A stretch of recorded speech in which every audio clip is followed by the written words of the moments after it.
talking one day. I had a lot on my mind about the world and how it's changing so fast. While the times move forward, I'm looking behind for my heroes that we left in the past. I felt a tap on my shoulder, and as I looked over, an old man walking so slow. He said, "I've got something for you, it's an old radio. I've kept it tuned to the days of long ago." And I could hear old Bobby sing, "Ruby, Jim and Jesse, darling, are you missing me?" And everybody I met seemed to be a rank stranger, but that little girl of mine in Tennessee. While Bill was painting the Kentucky moon blue, Mac was wondering how the old folks are at home. And the king of the mountain watched the rippling waters fall. I heard it all on that old radio.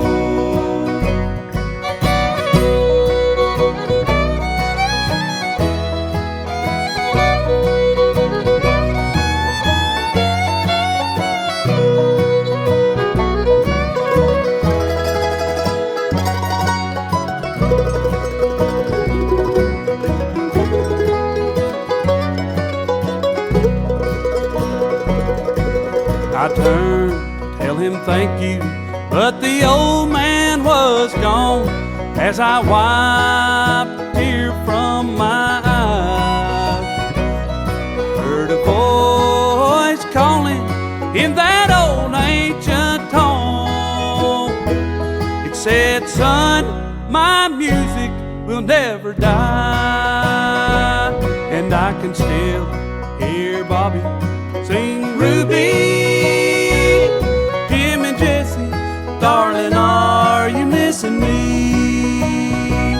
And everybody I met seemed to be a rank stranger, but that little girl of mine in Tennessee.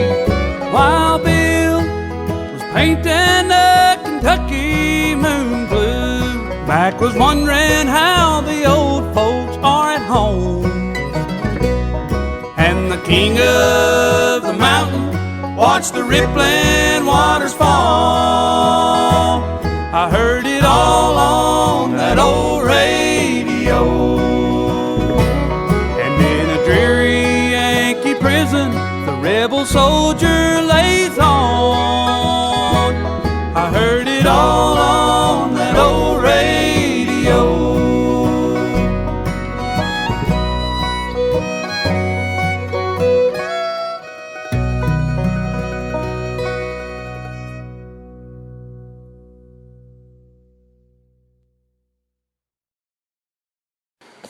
Well, the old radio is a little chilly. Got a little chilly this week.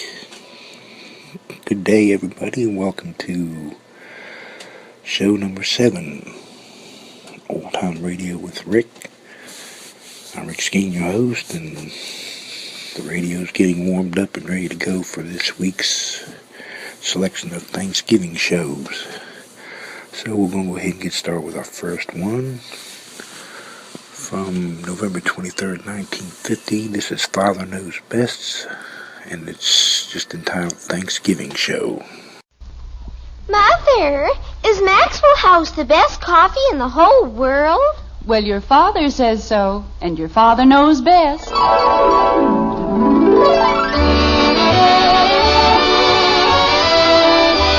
Yes, it's Father Knows Best, transcribed in Hollywood, starring Robert Young as father. A half-hour visit with your neighbors, the Andersons, brought to you by Maxwell House, America's favorite brand of coffee. Look for that familiar blue Maxwell House tin, featured in stores everywhere at lower prices, the lowest prices in months. Enjoy coffee that's always good to the last drop.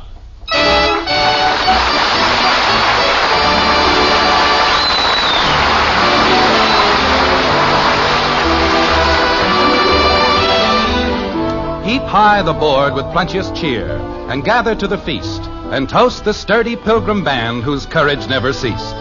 You know, the Pilgrims started the custom of Thanksgiving, but there are others whose trials and tribulations on an average Thanksgiving day bear inspection and a certain amount of sympathy. Take, for example, the Andersons, who live in Springfield in a white frame house on Maple Street. They count their blessings and give their thanks, but with 3 children in the house, even a simple rite like Thanksgiving can be a pretty complicated affair, like this. Mother! We're in the den, Betty. Is it all right if I borrow your earrings? Betty! If you have anything to ask your mother, come down here and ask her. Jumping creepers. Sounds like she was reared in a barn. Stands up there screaming her head off. Jim. Hmm? Kathy is waiting to read her poem. Oh, I'm sorry, Kathy. Go ahead. Yes, Daddy. Go ahead, dear. Well, now what are you waiting for? I have to be introduced. Pardon me. Ladies and gentlemen, the winner of the competition in the 4th grade, Miss Kathleen Anderson. Is that better? Now you have to applaud. Okay, we applaud. Thank you. What a ham. Has to get her applause before she reads the poem. Jim. Doesn't want to take any chances. All right, dear. Anytime you're ready.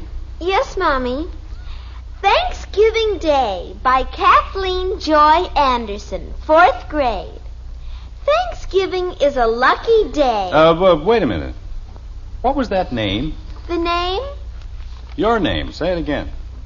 Kathleen Joy Anderson. Where did the joy come from? Your name is Kathleen Louise Anderson. But I don't like Louise.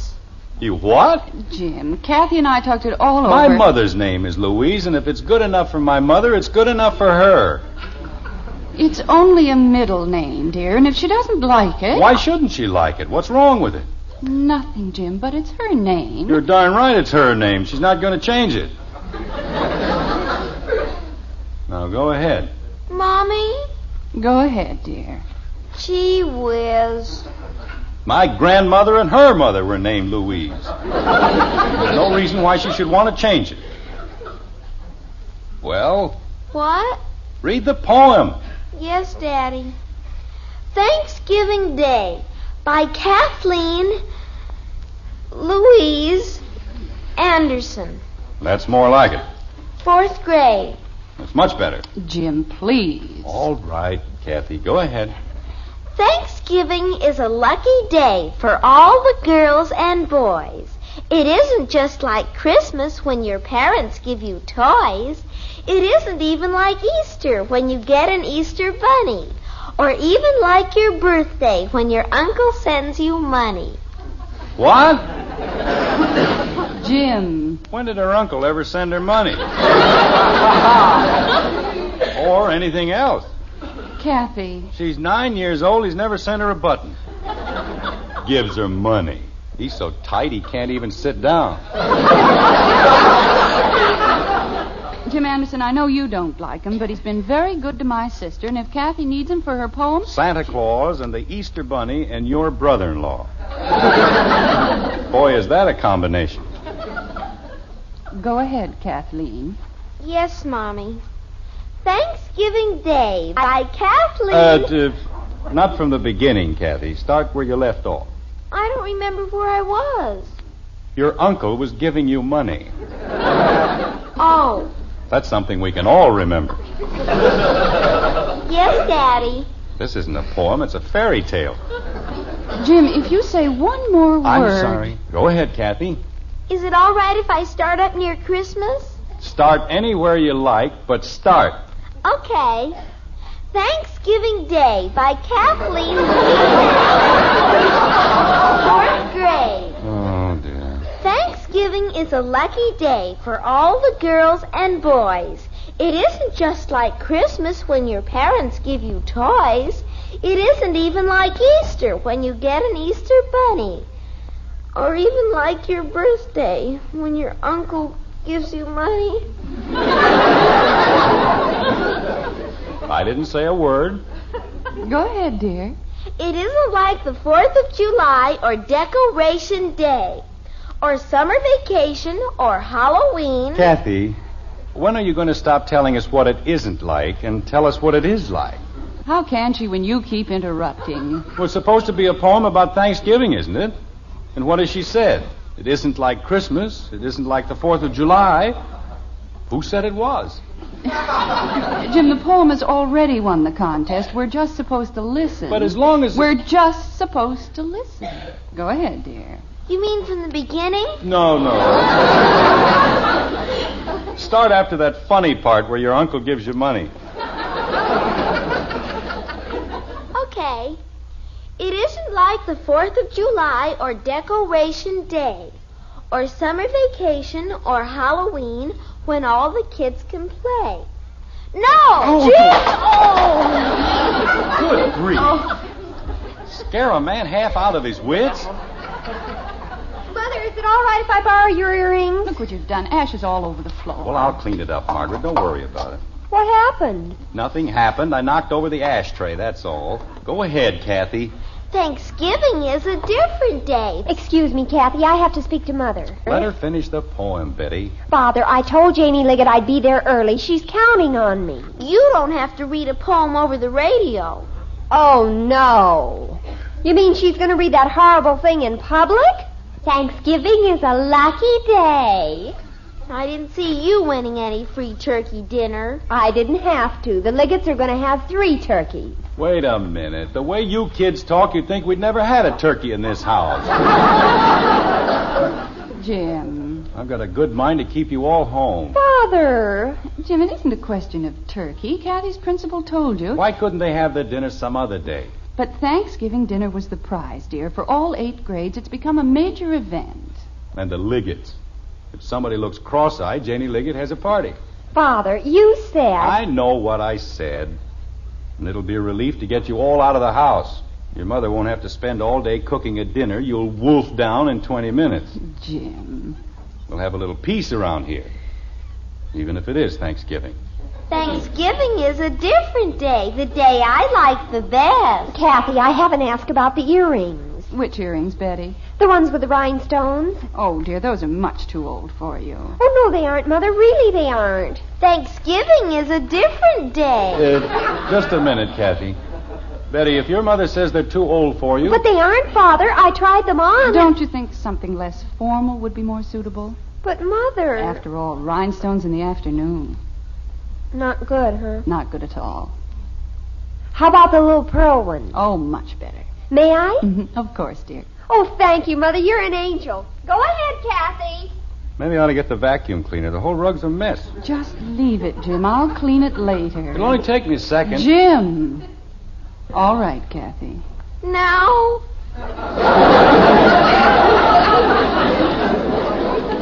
Yes, get it over with, please. Thanksgiving is a different day. The day I like the best.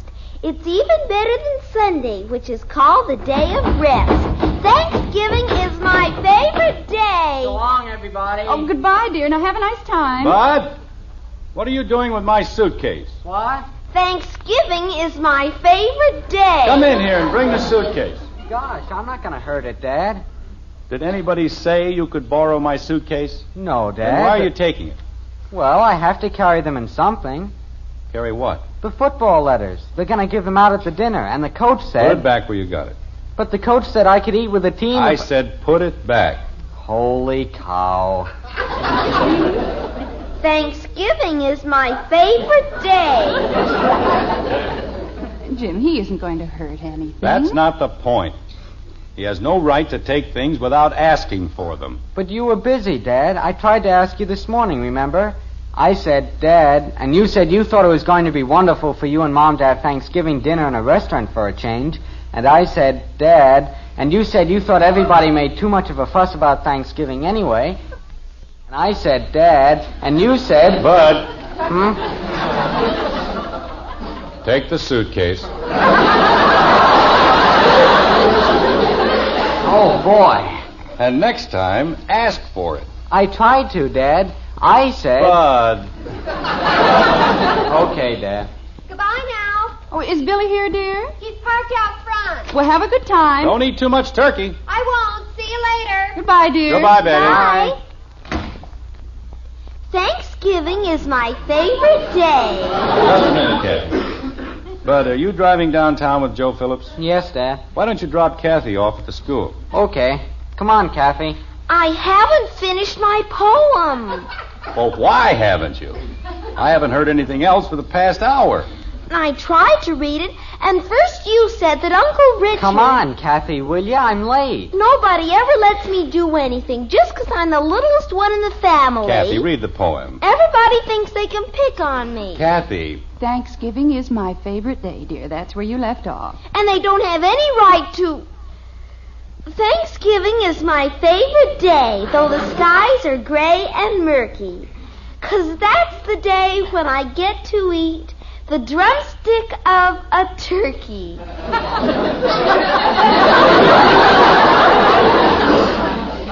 Well? That's the end.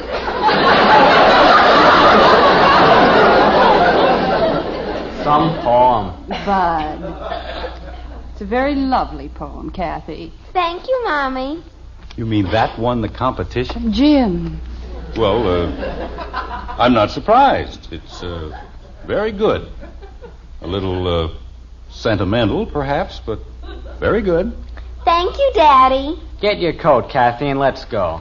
Mr. Bryant said he'd bring me home, Mommy. That's fine, dear. And don't forget to listen to the broadcast. We won't, and behave yourself. Come on, will ya? Well, stop pulling me. Why do you always have to pull me? Thanks for the suitcase, Dad. That's all right. Have a nice time, Bud. You too, Kathy. Bye. Be a good girl, Kathleen. I will. So long. Goodbye, dear. Well, I'm completely exhausted. I don't know where they get all that energy. Margaret, did she really win the competition with that poem? She's only in the 4th grade, Jim. That's very good for the 4th grade. When I was 9, I could write poems like that standing on my head. Well, if you've ever seen Kathy study, you'd know that that's probably the way she wrote it. Margaret, Yes, dear.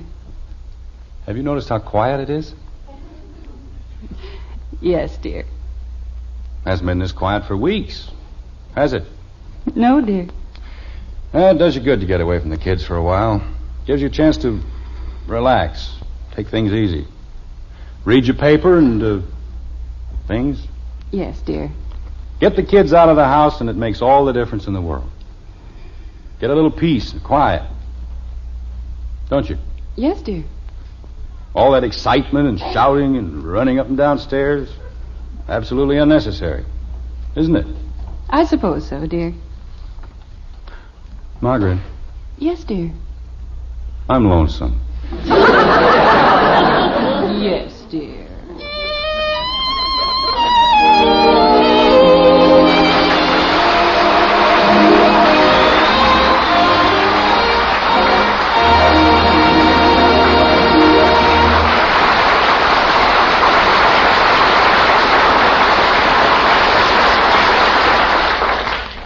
Well, Father has a right to feel lonesome. After all, Thanksgiving is a family day. But whether or not the family can gather to join in the festivities, we all have many things to be thankful for. We Maxwell House people, for instance, we're happy that our coffee is America's favorite brand. Happy that in so many homes, Thanksgiving dinner means a pot of Maxwell House coffee brewing on the stove, as well as the turkey in the oven and the pumpkin pies cooling on the shelf. We take a lot of pride in our coffee, and we want you to know you can count on Maxwell House every cup you pour. We'll keep it always good to the last drop on Thanksgiving Day and every day in the year.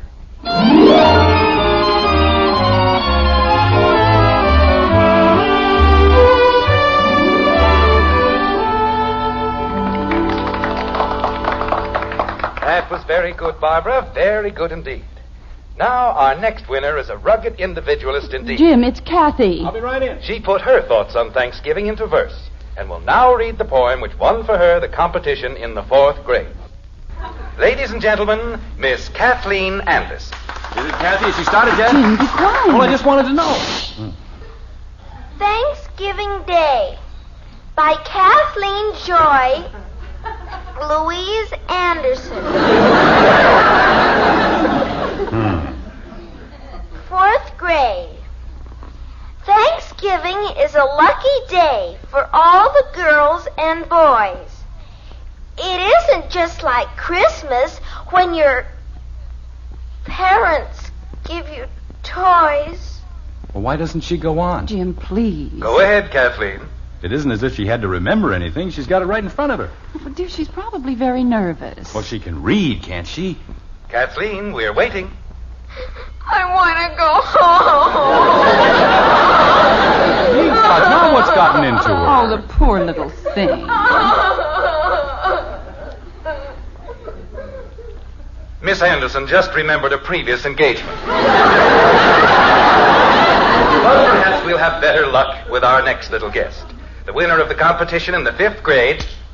You see, Margaret, I told you she shouldn't have gone. Oh, my poor baby. I've never heard anything like that in my entire life. She was frightened, Jim, that's all. Frightened of what? You can't shut her up when she's in the house. As soon as she's supposed to talk, she makes a noise to sound like Georgie Jessel. I tell you, Margaret, Yes, Jim. do you think we ought to go down and get her? Oh, I don't think so. Poor kid's probably crying her heart out. She'll get over it.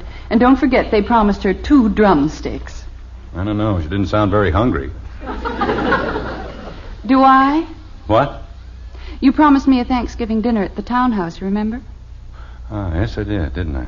I'll get my hat and coat, or would you rather have me sue you for breach of promise? Margaret. Jim, there isn't anything wrong, is there? Oh, no, honey. Everything's fine. It's just that... Well, Yes? I've been doing a lot of thinking, and, would you mind very much if we didn't go out? Why, Jim. I know I promised you dinner, but, well, I'd just rather eat here. There isn't anything to eat. Sure there is. I saw a whole heap of hamburger in the icebox. A hamburger on Thanksgiving Day? Well, Margaret, to tell you the truth, this doesn't seem much like Thanksgiving. Not like the kind of Thanksgiving we used to know. Well, it's finally happened. After only 18 years, you're tired of me. You know what I mean, don't you, honey? I think so. Thanksgiving has always been a special sort of a day for me. Even when I was a boy. It was more than just a holiday. It was a time when the whole family got together and had fun. We used to go out into the country to my grandmother's. We did, too. Go to my grandmother's, I mean. The whole family used to be there. My Uncle Rob and his wife and their 8 children, and my Uncle Will and his wife and their 10 children.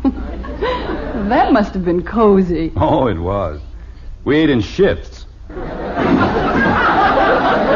My grandmother always swore she was feeding half of the neighbors' kids. But it was fun. Did you play games after dinner? Heck no. We were so stuffed we couldn't move. Oh, you were a bunch of sissies. We used to play Going to Jerusalem or musical chairs or charades. That's pretty hard to do with just 2 people, isn't it? Jim, there's one thing we mustn't forget. This is a new generation. It's a different sort of generation with new ideas and a new sense of values. Times have changed. I guess they have. Let's go into the kitchen and see what we can throw together. You're an old sentimentalist, Jim Anderson. That's what you are. And I love you. I love you, too. You know, maybe if the kids get home early, we can all go to a movie or something. How'd you like that? Oh, I wouldn't count on it, dear. Betty said not to expect her before midnight, and Bud's dinner won't start until 6. Well, Kathy isn't going to stay out all night, is she? Well, no. Okay, then we'll take Kathy to the movies. Well, we'll see, dear. It all depends. Bud. Hiya, Mom. Hi, Dad.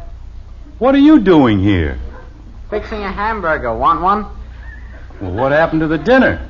What dinner? At the training table with the football team. Oh, that dinner. Well? I don't know. I guess I just wasn't hungry. Weren't hungry? You? Jim, I'm going to call Dr. Simmons. Wait a minute, Margaret. Bud, if you aren't hungry, why the hamburger? The hamburger? Pardon me, the 3 hamburgers. Oh, well, I guess I got hungry. Oh, Bud, if you don't feel well, please tell us. But I do feel well, Mom. I feel fine. Look, Bud, if you don't want to tell us the truth. But I am telling you the truth. I didn't like the dinner, that's all. Bunch of big goofs sitting around talking about football. What good is that? Since when don't you like to talk about football? What good is that? Since when don't you like to talk about football? Just a second, honey. Kathy? It's me, Father. What's she doing home? What on earth is...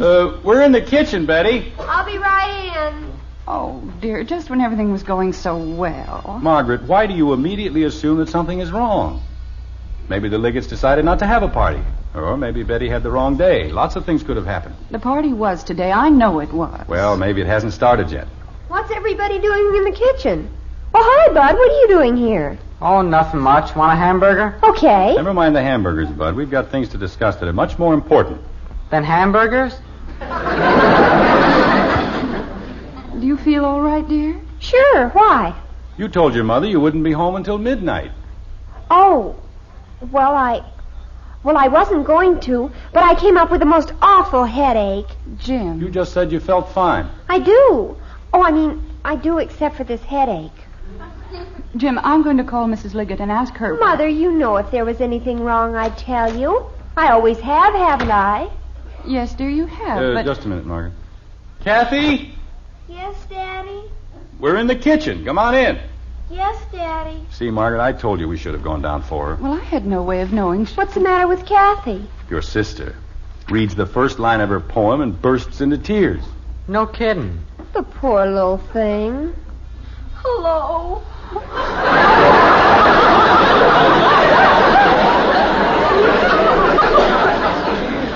Oh, Angel. Hello, sweetheart. Come on over here and tell your daddy all your troubles.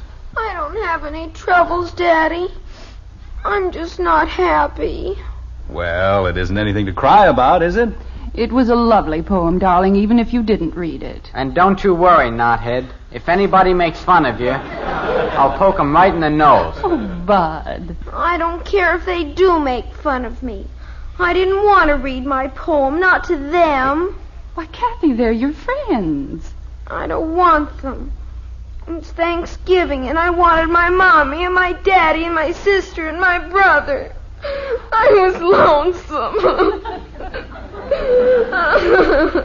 Kathy, darling. She's all right, Margaret. Just leave her alone.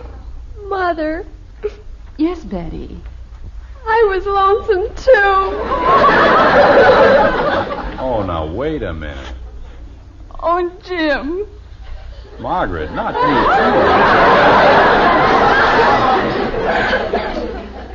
Yes, me too. Good grief.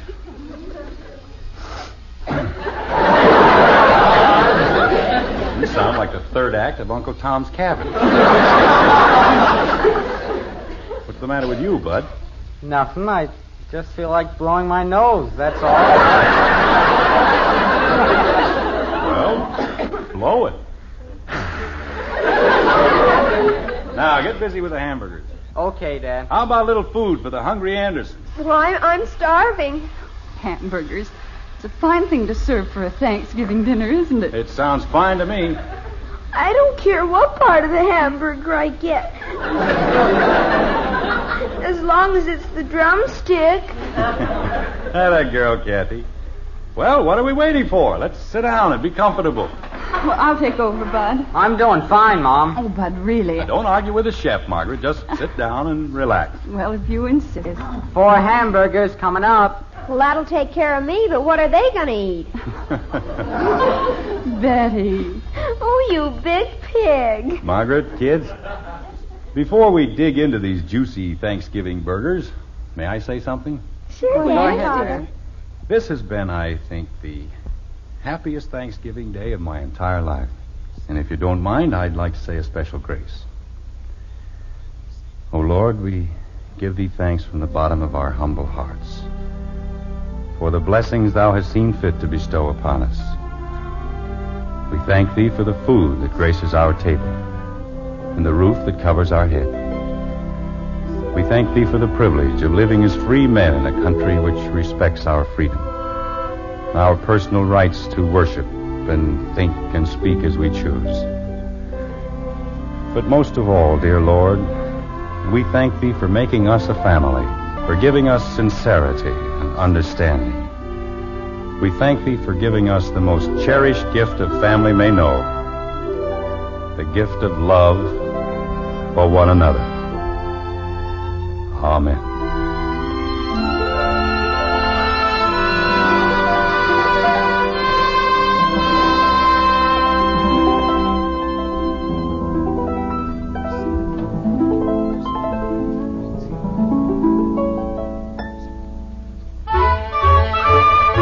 It's morning now, and in the Anderson breakfast nook, life has eased back into its accustomed groove. Thanksgiving Day is over, but the Andersons, well, they go on forever, like this. Why can't I wear lipstick? Claudia McHugh does, and she's only 12. Here's your coffee, dear. Thank you. Well, Well, what? why can't I? Because I said you couldn't. And eat your breakfast. Gee whiz. Oh, Margaret, we've got to do something about that boy. He's beginning to shake the house. I'll speak to him, dear. If he can't take it easy on the stairs, don't feed him so much. One of these days he's going to go right through. Hiya, Dad. Good morning, Hi. Mom. Sit down and eat your breakfast. Good morning, dear. He didn't say anything to me. Hiya, Squirt. Good morning. Mother, do you know what Bud did? He used my good cologne on his hair. Good morning, Betty. I used 2 drops. You used practically the whole bottle. I did not. Good morning, Betty. Mother, if I can't have a little privacy with my own thing. Betty. What? Good morning. Good morning, Father. That's better. Sit down, eat your breakfast.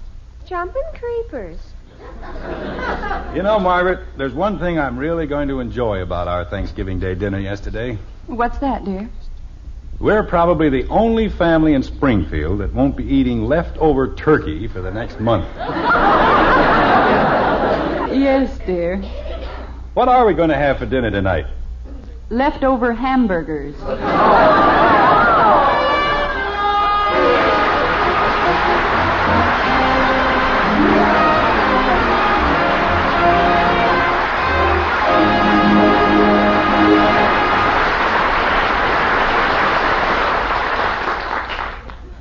So you don't think your family will ever be hungry again? Well, you just wait till tomorrow morning. The kids will be banging their spoons for breakfast the same as ever. So be ready with steaming bowls of hot post wheatmeal. And tell the youngsters it's Hopalong Cassidy's favorite hot cereal. Yes, hot post wheatmeal with solid whole wheat nourishment and rich nut-like flavor that Hopalong sure goes for. Hot post wheatmeal. You'll see, you'll all agree, it's the best hot cereal you ever ate. These days, stores everywhere are featuring lower prices on Maxwell House coffee. The lowest prices in months. Bring home one of those familiar blue tins tomorrow and enjoy coffee that's always good to the last drop. Join us again next week when we'll be back with Father Knows Best, starring Robert Young as Jim Anderson, with Roy Bargy and the Maxwell House Orchestra, and yours truly, Bill Foreman. So until next Thursday, good night and good luck from the makers of Maxwell House. Father Knows Best was transcribed in Hollywood and written by Ed James. Now stay tuned in for Dragnet, which follows immediately over most of these stations.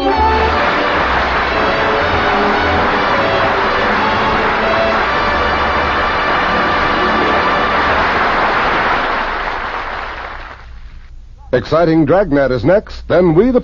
From November 23rd, 1950, that was Father Knows Best. Our next program will be from November 25th, 1948. It's another George Burns and Gracie Allen show. And it is entitled Turkey Swallows a Wedding Ring. Another cup of Maxwell House coffee, George? Sure. Pour me a cup, Gracie. You know Maxwell House is always good to the last drop. That drop's good, too. Yes, it's Maxwell House Coffee Time, starring George Burns and Gracie Allen.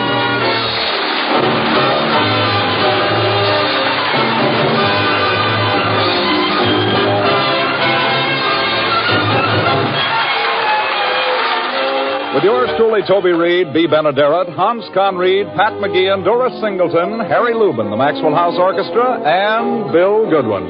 For America's Thursday night comedy enjoyment, it's George and Gracie. And for America's everyday coffee drinking enjoyment, it's Maxwell House. The coffee that's bought and enjoyed by more people than any other brand at any price.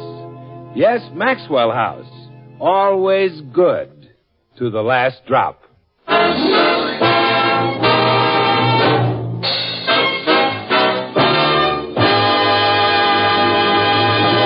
Well, it's Thanksgiving morning as we look in at the Burns home, but that's not the subject of discussion between George and Gracie. It seems that George is going to be best man at a friend's wedding, and he's telling Gracie all about it. It's Bob Webster who's getting married, Gracie. Bob Webster? Yeah, you remember the Webster boys. We had them here for dinner one night. Yeah. Oh, yes. Bob is the one who spilled the gravy on the tablecloth's brother. Yeah, that's him. Well, Bob is finally going to settle down and marry himself a wife. Well, wouldn't it be better if he married a single girl? She is single. Oh, good. Do I know her? I don't think so. She's marrying Carol. Oh, I thought she was marrying Bob Webster. Who's Bob marrying? Marrying Carol. He's marrying the same person? No. Look. Oh, then who's he marrying? Marrying Carol. Well, George, for a best man, you certainly are mixed up. Gracie, this Marion is spelled Marian. Now do you understand? Well, of course I understand. I'm no dumbbell. Good. The bride is marrying Carol. All right. Now, who's the groom marrying? Oh, nuts. Oh, nuts. It's an Irish girl, huh?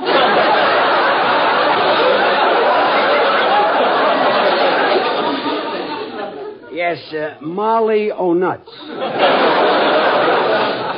Well, anyway, this is the first time I've ever been best man. How do you think I should dress? Oh, the usual way. First, put on your underwear, then... I don't mean that. I mean, how should I dress at the wedding? Oh, I wouldn't. I dressed here.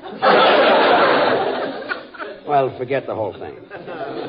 I'll go to the wedding in a tuxedo. Well, it's only a couple of blocks. Why don't you walk? Yeah. Well, a tuxedo is that funny black suit I wore when we got married. Oh, have you still got that suit? Well, sure. You must owe a lot of rent on it by now. About $30,000. Well, now I'm going out to borrow some studs. But first I better put this wedding ring where it'll be safe. Oh, what a beautiful ring. It's set with diamonds and everything. Yeah, Bob was so nervous he asked me to keep it. Oh, let me wear it until the wedding tomorrow. Oh, no. You might lose it. Besides, you've got a wedding ring. Oh, but this one is so beautiful. Gracie, a wedding ring is just a symbol. It doesn't matter if it's solid brass. Well, I know. I love my ring. But this one is so exquisite. I won't lose it. I've never lost mine. Honey, this ring cost $1,000. Yours cost $5. No, George, no. My ring cost $10. No, I paid $5 for it. Are you sure? Well, certainly. Well, then you forgot to give me my change. I'll owe it to you. And Bob's ring goes right in this drawer. And I want it to stay there. Now I gotta find some tuxedo studs and get the suit pressed. Oh, there's Blanche Morton at the back door. Come in, Blanche. Hello, folks. Happy Thanksgiving. Well, same to you, Blanche. Say, Gracie, I'm having a bunch in for dinner. I wonder if I could borrow that wonderful little pot of yours that cooks things so fast. Well, certainly. Go along with it, George.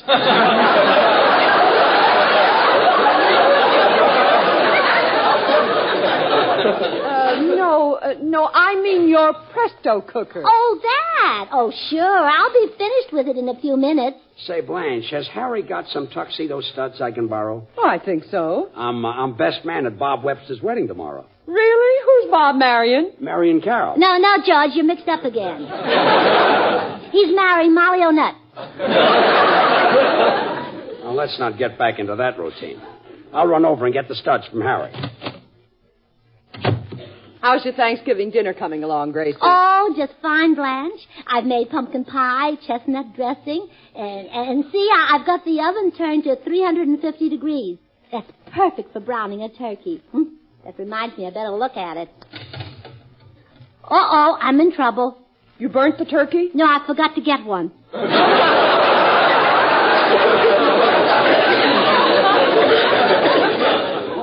Fine, and I'll bet George is so hungry he could eat the table leaves. Well, quick, put him in the oven. I was only kidding, Gracie. You gotta have a turkey. But, Blanche, the markets are all closed. How will I get one? Drive out to the country and buy one from a farmer. Hey, that's a good idea. Sure. What do you want, a tom turkey? Tom turkey, Sam turkey. Who cares what it's I'm going to feed him to George, not introduce him. You help yourself to the cooker. I'll head for the country. All right. Oh, I wonder if I dare. Yes, I'll wear it. Blanche, isn't this a beautiful wedding ring? Oh, it's magnificent. Oh, you lucky girl. No, it's not mine. It belongs to a girl Bob Webster's going to marry. Oh, nuts. Yeah, that's right, Molly. George told me not to wear it, but I'm going to anyhow. Gracie, are you the kind of wife who disobeys her husband? Well, sure, I'm normal. See you later, Blanche.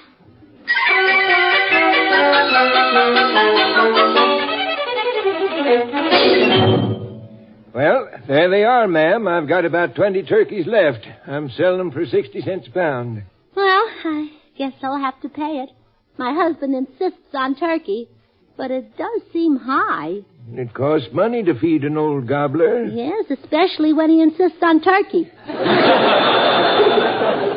Want me to pick one out for you? Oh, no. You might try to fool me. I'll pick them out myself. I'm an expert. I know all about turkeys from their manes to their withers.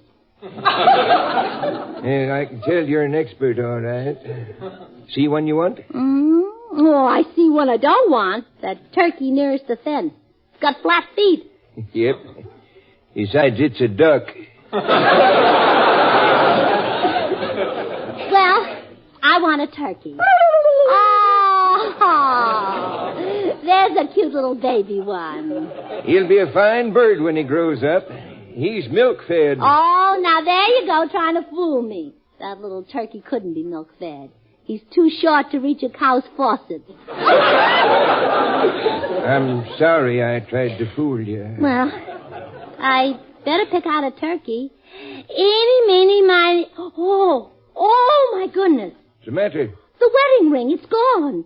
It must have slipped off my finger here in the turkey pen. I don't see nothing of it. Oh, if that ring's gone, my husband will murder me. It's $1,000 wedding ring. I'll bet I know what's happened. One of them turkeys took it. Well, quick, which one of them is planning to get married? Lady, I mean one of them turkeys swallowed it. Oh, that's terrible. You see, the ring isn't mine. My husband had it for another woman. My, you Hollywood folks. Oh, quick, get it out of the turkey. Well, I don't know which one swallowed it. Oh, I wish it had been my wedding ring. We'd know the turkey in a minute. He'd turn green. Oh, but you've got to get it. Well, I can't kill all them turkeys. It's too late to sell them. Well, I don't want you to kill them. Just turn them inside out and shake them. Lady, the only way to find that ring is for you to buy these turkeys and let me kill them. No, sir. I can't let 19 innocent turkeys die just because one of them is a thief. I'll take them home with me and find the guilty one somehow. Well, just as you say, ma'am. But how will I get all these turkeys to town? I'll truck them in. Well, that's a long way to dance. Well, then you look healthy. Here's my address. Put them on the back porch.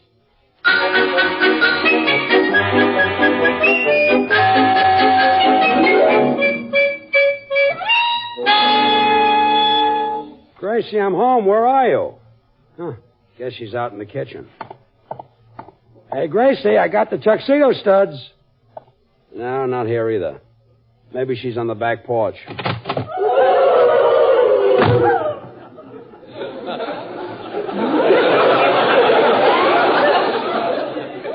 Holy smoke. Her mother is here for Thanksgiving. No, it couldn't be her mother. She talks louder than that. I'll have another look. Who's out there? Nobody but us turkeys. Gracie, come in the house. I want to talk to you. What goes on here? There must be a dozen turkeys on our back porch. Oh, now don't exaggerate, dear. There are only 20. Well, why in the world did you buy 20 turkeys? Why? Yeah, why? You see, when I left the farm, I only had 2 turkeys, but they happened to be male and female, and, well, you know turkeys. Now we've got 20. That's rabbits. No, they're turkeys. Look again. I mean, turkeys can't multiply like rabbits. Turkeys lay eggs. Well, there's something rabbits can't do, so they're even. Gracie, stop being silly. Why did you buy 20 turkeys? Oh, all right. I guess I'll have to tell you the truth. Well, I should hope so. It's enough turkeys to fill the Salvation Army baskets. You guessed it. Huh? Those turkeys are for the Salvation Army. They were donated by a kind farmer. Oh, well, thanks for telling the truth. Well, thanks for thinking of it. Now, excuse me, dear. I have to run out and borrow some fishing tackle. You going fishing? Where? Oh, if I told you, you'd say I was crazy. I'll take a chance. Where are you going fishing? Inside those turkeys. You're crazy. See, I told you. But, Gracie... Goodbye, dear. Oh, what a little screwball. Well, I'll put a stop to this foolishness. I'll call the Salvation Army and tell them to come and pick up their turkeys.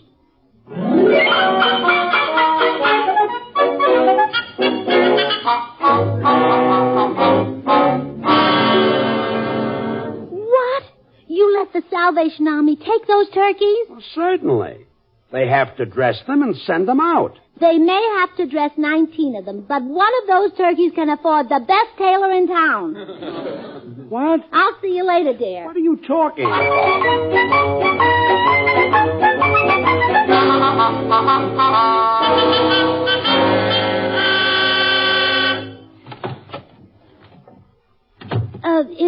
Is this the Salvation Army headquarters? Yes, ma'am. Do you still have the turkeys you got from Mr. Burns? Why, yes. Oh, thank goodness. He wants them back right away. You mean he's an Indian giver? Yeah, that's it, yeah. He gave you the turkeys by mistake. He meant to give you Indians. Huh?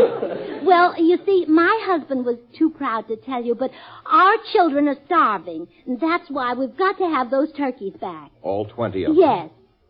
But, Mrs. Burns, 20 turkeys will feed 200 children. So, 4 of my kids will go hungry. It's impossible for a woman to have 204 children. Well, I had them the easy way. 102 sets of twins. 102 sets of twins. Well, my husband makes bookends, and it's affected his whole life. Mrs. Burns, I'm afraid this is unbelievable. You don't believe my husband makes bookends, huh? I don't believe any of it. Oh, well, all right, then I'll tell you the truth. One of those turkeys has a $1,000 ring inside of it. Oh, I'm afraid you're mistaken.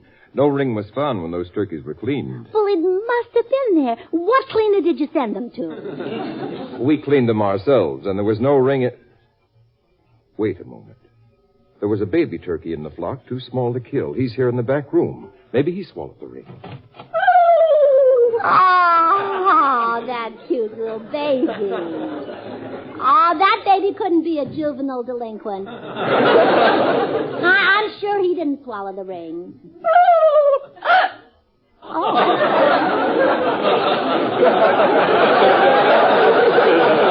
Sounds like I was wrong. Shall we kill him and recover the ring? Oh, no. He's just a baby, and an orphan, too. You've already killed his mother and father and all his aunts and uncles. Oh, don't you worry, little turkey. Gracie will protect you. I'll take him home with me. But, Mrs. Burns, that turkey has a $1,000 ring inside of him. How will you get it? Well, I'll think of something. Come on, you little Fort Knox with feathers.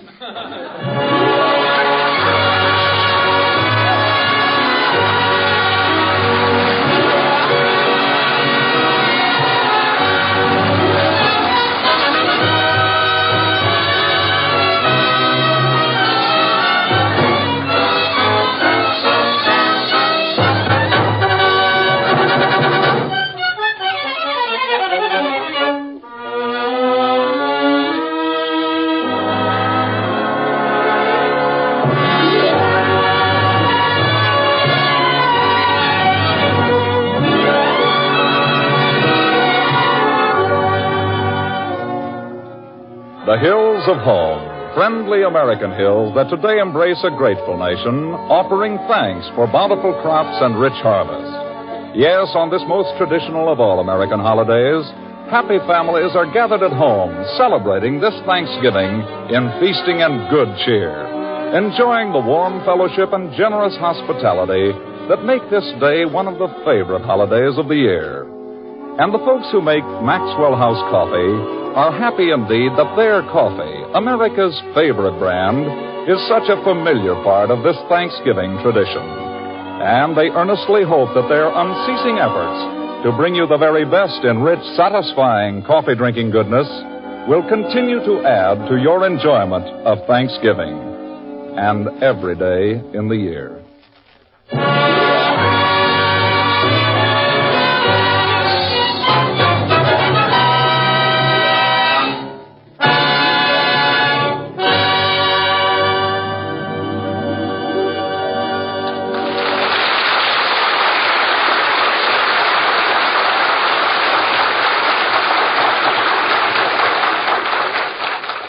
I told you not to touch that ring.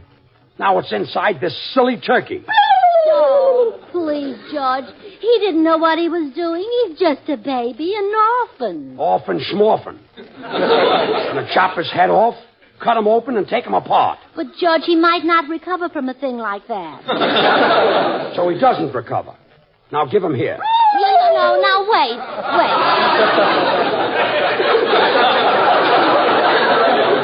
George, we're not absolutely positive he swallowed the ring. Let's make sure before we do anything. How?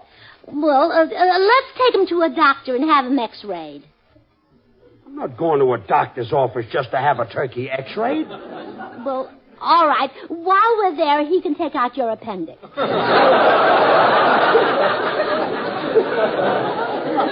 Now give me the turkey. No, George, no. You may be hurting an innocent baby. We'll take him to the doctor and have him x-rayed. Oh, no, we won't. Oh, yes, we will. Oh, no, we won't.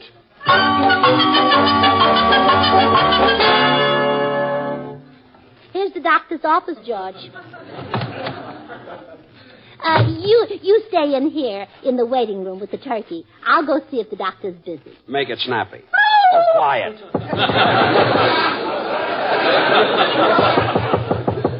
Come in. Are you the doctor? Yes, I'm sorry my receptionist isn't here today, but I always come to the office on Thanksgiving. Do a tremendous bicarbonate business. Well, I want you to take an x-ray. Very well. Step behind that screen and remove your clothes, please. All right, doctor, but can I peek over the screen while you x-ray the patient? You're not the patient? Oh, no. My husband has him outside. We think he swallowed a ring. Oh, a baby. Yes. He's only about 2 weeks old. Is he in any pain? Oh, no. He's very lively. On the way here, he jumped out of the car. My husband chased him for a block. And he's only 2 weeks old? Mm-hmm. But very agile. We finally caught him on top of the mailbox. This promises to be a remarkable case. How did he happen to swallow this ring? Well, the ring fell on the ground, and I think he ate it by mistake when he snapped at a grasshopper. You allow him to eat grasshoppers? What kind of a mother are you? Oh, I'm not his mother. He's an orphan. His mother and father were killed by the Salvation Army.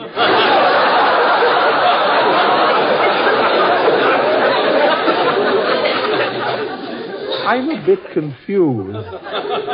Suppose you just bring the patient in. All right. I hope you can take the X-ray through his feathers. The baby has feathers? Well, certainly all turkeys do. The patient is a turkey? Yes. Now I'll bring him in for X-ray. Madam, I am not a veterinarian. Well, who cares if you eat meat? Just X-ray the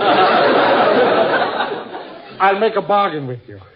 I'll X-ray your turkey if you'll will your brain to medical science. All right. If you can't get Einstein. Imagine you thinking the turkey was a baby. Yeah. Well, I guess I should have realized that a 2-week-old baby wouldn't snap a grasshopper. Well, of course not. My brother Willie didn't start until he was a grown man. For this, I open my office. Oh, all right, George. Bring the turkey in. There he is, Doctor. Gosh, I feel silly. You must think I'm the world's prize idiot. No, there's already been a winner.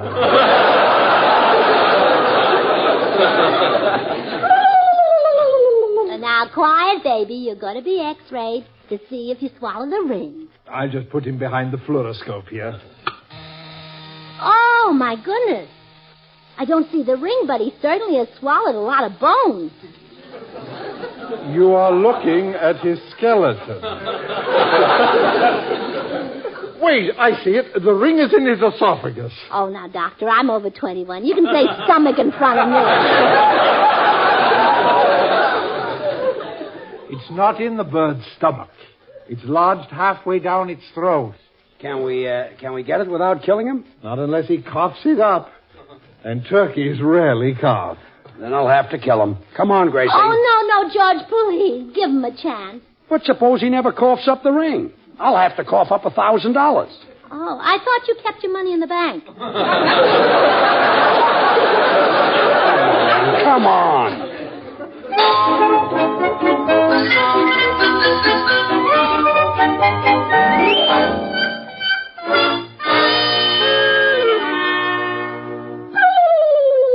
Well, come on, George. Blow some more smoke in the turkey's face. It'll make him cough. This is silly. Well, try once more. A great big puff. Ah, there, he coughed. He didn't cough. I coughed. Oh, why? You didn't swallow the ring. I swallowed some smoke. Oh. Well, we don't need that. You can keep it. Well, thanks. Come in. Well, hi, Burnses. What's doing? Oh, hello, Bill. George is blowing smoke at the turkey. George, you have to kill it before you smoke it. I'm not smoking the turkey. Now, he's smoking a cigar. I'm trying to get a wedding ring out of this turkey. Well, George, I don't think you two will be happy together. Bill. But if you do make a go of it, I hope your kids look like the turkey. If you'll be quiet a minute, I'll explain this thing. Okay. It's a fascinating story. You see, there's a big wedding tomorrow, and I've been picked as the best man. Well, right away, it's fascinating. Relax, Tom. Bob Webster is getting married, and he gave me a wedding ring to keep for him. Bob Webster, huh? Who's he marrying? Marrying Carol. Oh, George, you still haven't got it straight. He's marrying that Irish girl. Oh, quiet. I thought it was Donut. Well, anyway, Bill, the ring cost $1,000. Gracie dropped it, and this turkey swallowed it. And now George wants to kill the little defenseless turkey. How can we stop him, Bill? Well, that's easy. Give the poor, miserable little creature a cup of Maxwell House coffee. The turkey? No, George. The rich, mellow, good-to-the-last-drop flavor of Maxwell House will put him in such a happy mood that he won't want to kill the turkey. Then he'll go out into the world with a smile on his handsome face, and you'll be proud to be seen with him. George. No, the turkey. Oh, you'll be proud of George, too, because the roaster fresh goodness of Maxwell House will warm his heart and keep him from harming that innocent bird. Then your little pet can waddle around the house, and you can feed him and care for him all his life. The turkey. No, George! Just see that he gets plenty of Maxwell House coffee. It's America's favorite, a blend of superb Latin American coffees radiantly roasted to flavor perfection. And I know he'll be glad to hear me say that. George? No, the sponsor. The switch. Yes. I see. Well, I've heard enough of this. I want that ring, and it's just too bad for this turkey. I'm going to take the axe and let him have it. Oh, don't let him have it, George. He'll beat your brains out. I'm going out and sharpen the axe, and if that turkey hasn't coughed up that ring in 30 minutes, he's through. Oh, I wish I had never seen Molly O'Quiet's wedding ring. Gracie, her name is Marion Carroll, and she's a very sweet girl. I know her. You mean she's tender-hearted? Oh, yeah. She cried like a baby when she found out she couldn't marry me. Oh. Yeah. Well, then I think I can save this turkey. Call her and get her over here right away.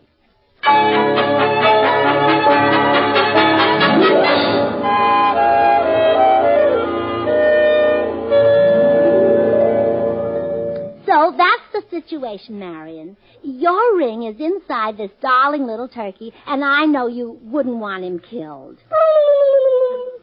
Well, I'm sorry, Mrs. Burns, but I've got to have my wedding ring. Well, you can have it, but the turkey goes with it. Well, suppose people want to see the ring. Show them an X-ray. But I can't get married without a ring. Oh, sure you can. Just change the ceremony a little bit. The groom says, "With this turkey I thee wed." Now, look, I've got to have my wedding ring. I can't go on a honeymoon without it. So the turkey goes with you. He'll make a wonderful chaperone. Well, now, why would I need a chaperone on my honeymoon? Well, husbands get awfully fresh. George even tried to kiss me. Oh, Mrs. Burns, I'd be embarrassed taking a turkey on my honeymoon. Well, then wrap it up in a blanket and say it's your baby. I don't believe that would save embarrassment. Well, don't forget the turkey might cough up the ring. Well, what would make a turkey cough? Well, now look, get this picture. The three of you are on your honeymoon. The turkey has been out for a walk, and he comes back unexpectedly and catches you and your husband holding hands. Naturally, he wants to let you know he's there, so he gives a little cough. Bingo, out pops the ring. Mrs. Burns, I've heard enough. Oh, really convinced you, huh? No. I'm being married in a few hours, and I want my ring, turkey or no turkey. Well, look, Marion, I'll make a bargain with you. Spare this turkey's life, and I'll see that you get the thrill supreme at your wedding. What's that? My husband will sing. His romantic voice is perfect for a wedding. But When George sings, people think they're at a wedding whether they are or not. The minute he opens his mouth, they start throwing old shoes. Oh, no. Really, Mrs. Burns. Well, Gracie, time's up. I've come for the turkey. Hello, Mr. Burns. Oh, hello, Marion. George, Marion wants you to sing at her wedding. Give her a sample of your orange blossom baritone. Oh, but Mr. Burns, Now, Marion, I'll be glad to do it. Get a load of this. I love you truly, truly, dear.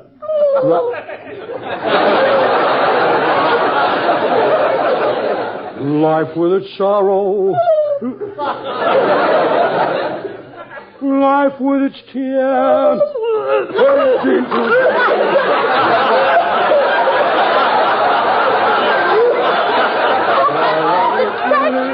The turkey is choking. Oh, look, he called up my wedding ring. Oh, how wonderful. I'll take it with me just to be safe. Goodbye, Mrs. Burns. Goodbye, Marion.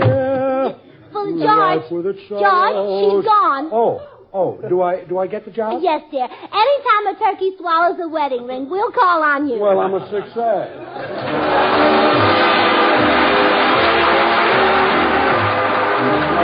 Good night. Happy Thanksgiving. This is NBC, the national broadcasting company.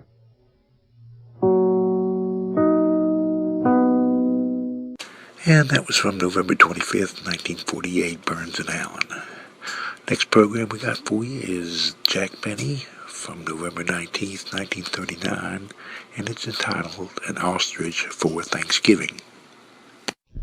J-E-L-L-O. The Jell-O program starring Jack Benny with Mary Livingston, Phil Harris, Dennis Day, and yours truly, Don Wilson. The orchestra opens the program with It's a Whole New Thing.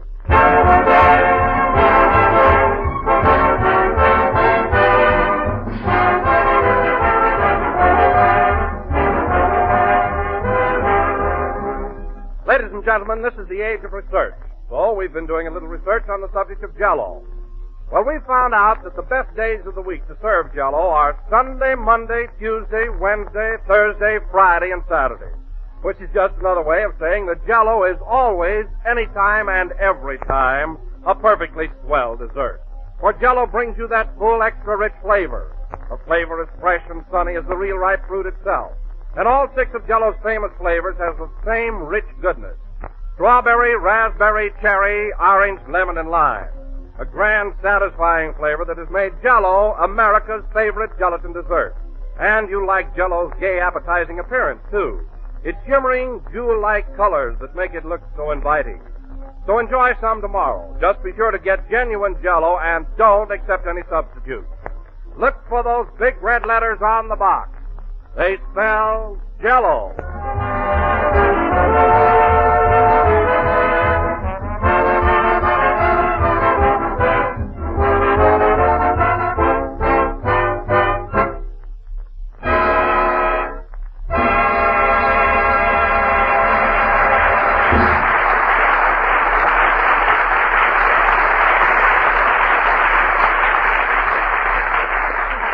It's a Whole New Thing, played by Phil Harris and his orchestra. And now, ladies and gentlemen, once again we bring you our master of ceremonies. That bubbling personality, that effervescent comedian, that fizz, Jack Benny.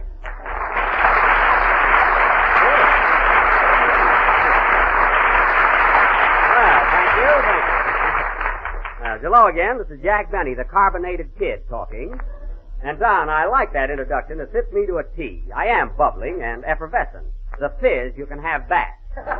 Well, Jack, let me explain. When I called you a fizz, it was really a compliment. I meant you were physical. Mm-hmm. You know, fizz for short. I understand, Don, perfectly. In other words, if you called me a mug, you'd really mean I was magnificent. Is that it? Exactly. Well, Don, if you think I fell for that, you're a fathead, and that's short for your whole body.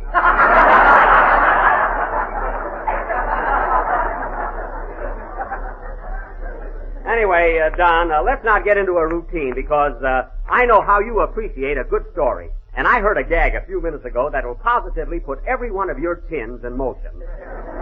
Oh, it's a honey. It's a good one, huh? Well, Virgil, the sound man, told it to me, and you know what a clown he is. Get this, Don. Don, I haven't even told you the story yet. What are you laughing at? Is it the one about the nearsighted old maid that buried the midget? No, heavens, no, Don. Heavens, not that one. This is a brand new story. Get this. There was a fellow walking down the street, and he was leading a pink alligator on a leash, when all of a sudden it started to act up and snap at him. Uh-huh. So the guy got annoyed, turned around to this pink alligator and said, "You better behave yourself, or I'll take a bromo seltzer, and that'll be the end of you." Oh, isn't that terrific, Don? Oh, it sure is. That Virgil has a great sense of humor. Yes, Gee, that was a funny story, Mr. Benny. Oh, Dennis, I didn't see it. Did you like it? Yeah. But there's one thing that puzzles me. What? If the man was walking down the street, where did he get the bromo seltzer? Well, I don't know. He probably had a box of it in his pocket. Oh. Then I guess he had a glass of water in his other pocket. Yes, Dennis, and a banjo on his knee.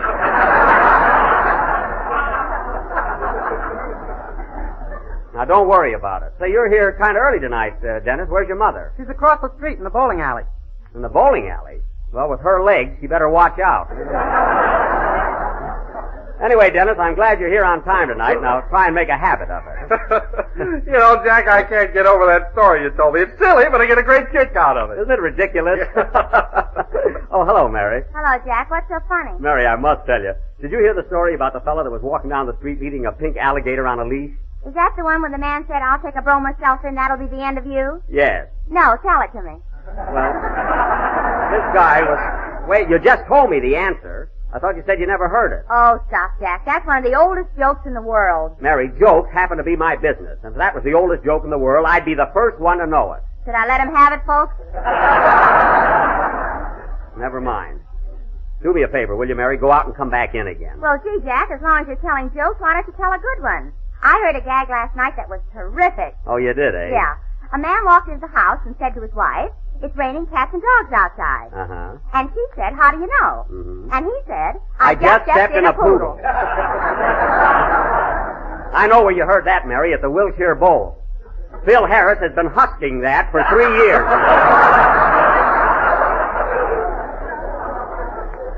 That's his theme joke. You know, Don, Phil's idea of humor is really pitiful. Oh, I don't know about that, Jack. I was at the bowl one night, and the people screamed at him. Sure they scream at him. Every time he finishes a gag, he has a waiter throw a custard pie in his face.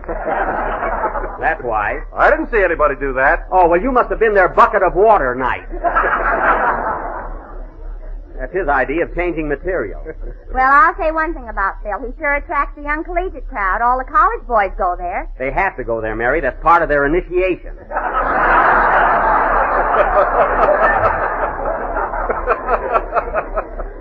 Before they can join a fraternity, they have to either listen to Harris or sleep all night in a graveyard.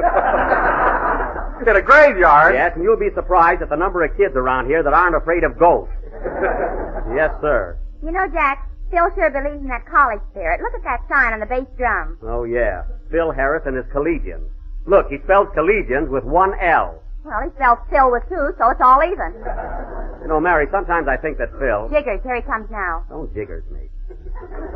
Now, hello, Phil. Hiya, Jackson. What's going on? Well, to tell the truth, Phil, for the last 5 minutes, we've been talking about you. Well, a little build-up ain't never hurt nobody.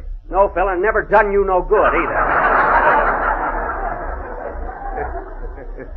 Your grammar is worse than Abe Lyman's, and he never got beyond block.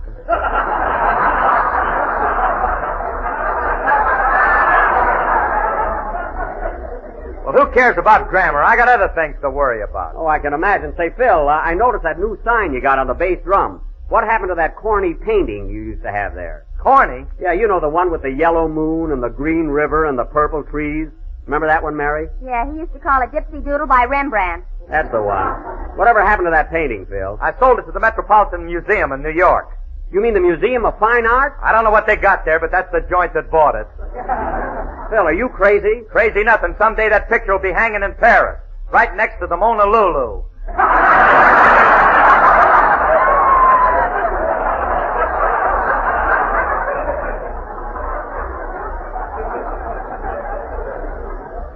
Well, I'm not going to even bother to correct that. How do you like that, Mary? The most famous painting of a woman in the world, and Phil doesn't even know her name. If she were alive, he'd know her name and phone number. And her address and what she's doing on Friday night. Well, I got myself on a detour for no reason at all. And besides... Say, Jack, why don't you tell Phil that story the sound man told you? He'll get a kick out of it. Oh, he wouldn't even get it. Come on, Jackson, what is it? Let's hear it. All right, Phil. Do you know the one about the fellow who was walking down the street and his pink alligator snapped at him? Know it. I'm the guy that drank the bromo. There you are, fellas. He's always got a brilliant comeback, even if he has to make a bum out of himself. Oh, Dennis. Yes, please?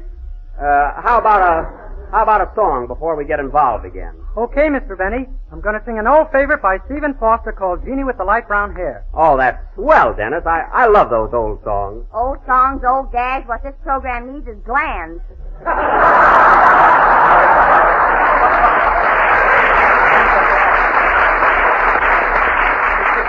Mary, you just attend to your own little knitting. I'll handle the show. Sing, Dennis. The guy that drank the bromo.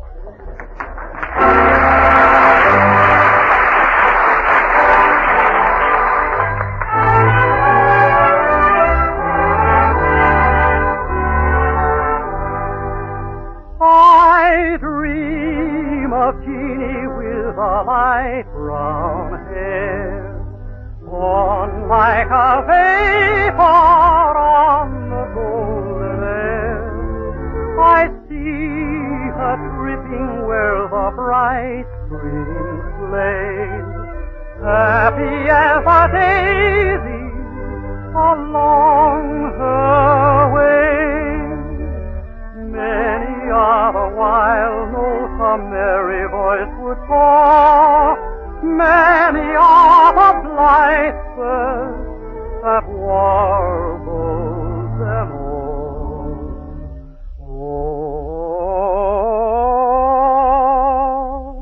Oh,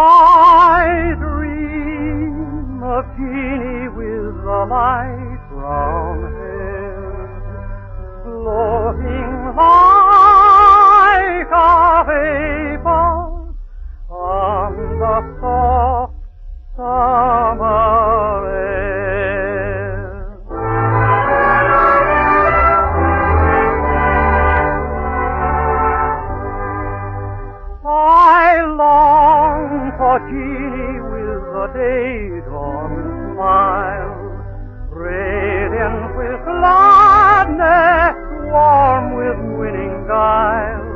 I hear her melodies attuned to love, warm as a sunlight from heaven above. Many are the fond notes a merry voice would call, echoed by the birds in the grove, o'er and o'er. I sigh for Jeannie with a light brown hair, floating like a vapor on the soft summer air. On the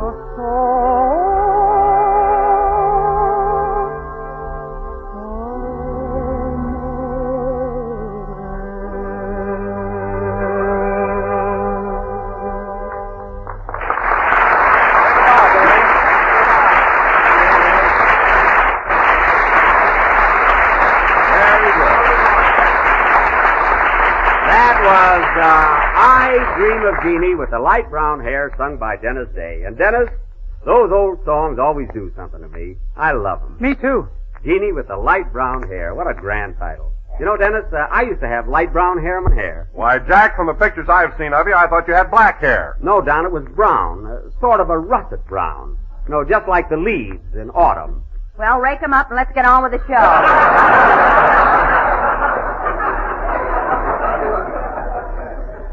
I wish you'd stop with those interruptions. Anyway, Dennis, I noticed another thing. Your singing seems to improve every week. You're gaining poise and confidence. Well, thanks, Mr. Benny. Just think, this is your 7th week on my program. 7 weeks. Gee. Yes, sir. Am I going to get paid pretty soon? Pretty soon, Dennis. And now, ladies and gentlemen, tonight we are going to... Hey, Jackson, why don't you pay the kid? Phil, I intend to pay him. I'm merely holding his salary until he's a little older. I'm teaching Dennis how to save money. Well, he's learning from the top man. Thanks, Miss Livingston. And if I were you, I wouldn't say another word unless you rube it up on the Lum and Abner program. And now, ladies and gentlemen, tonight we are going to... Here you are, Dennis. Did you sing your song yet? Yes, Mother. Well, good evening, Mrs. Day. Good evening. Oh, Mother, you should have been here a few minutes ago. Mr. Benny told the funniest joke. It was rather good. Tell it to her, Dennis. Well, Mr. Benny was walking down the street leading a pink alligator. Oh, Stewed, eh? Dude, it wasn't me, Mrs. Day. Dennis got the story all wrong. I never touch a drop of liquor. Then why have you got that red nose? Because I'm a comedian. What do you think? My tie lights up, too. This story, Mrs. Day, is about a man who takes a bromo seltzer and gets rid of a pink alligator. What's funny about that? Nothing. It's very sad. I'm crying like anything. Oh, what a dame. What's that? I said, oh, what a game. I saw UCLA play Santa Clara yesterday. It was thrilling.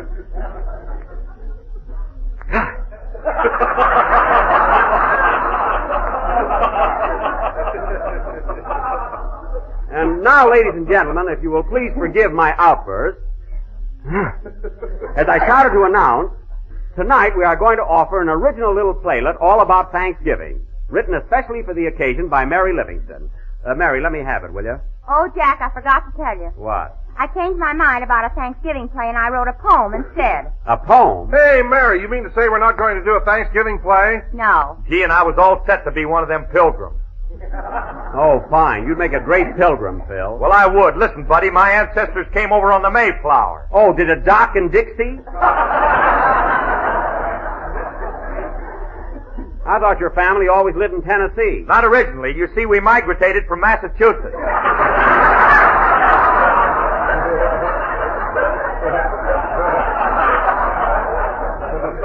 Migrated?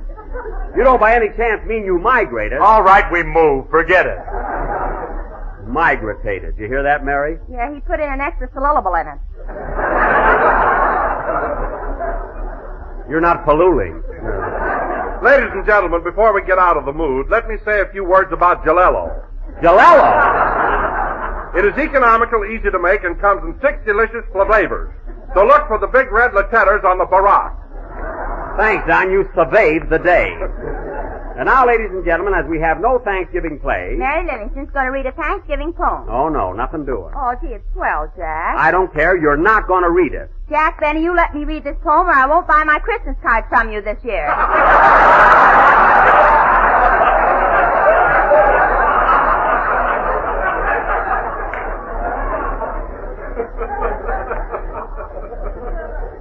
All right, a lot I make on the ones you get. You don't even have your name printed on them. Now go ahead with your poem. Okay. What's the title of it? The title is Thanksgiving. You're a little mixed up, aren't you, kid?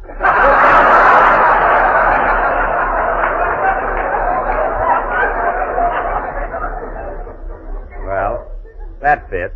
Go ahead. Oh, Thanksgiving. Oh, Thanksgiving. You are with us twice this year. With your pumpkin pie and dressing, and your turkey, front and rear. That's the part I always get.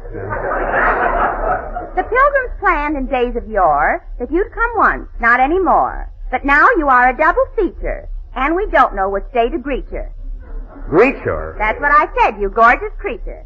Now don't be funny. Go ahead with the poem. Suppose we had 2 everythings, 2 New Year's Eves to laugh and sing, 2 Christmases, 2 Labor Days, and 2 Jack Bennies with 2 toupees.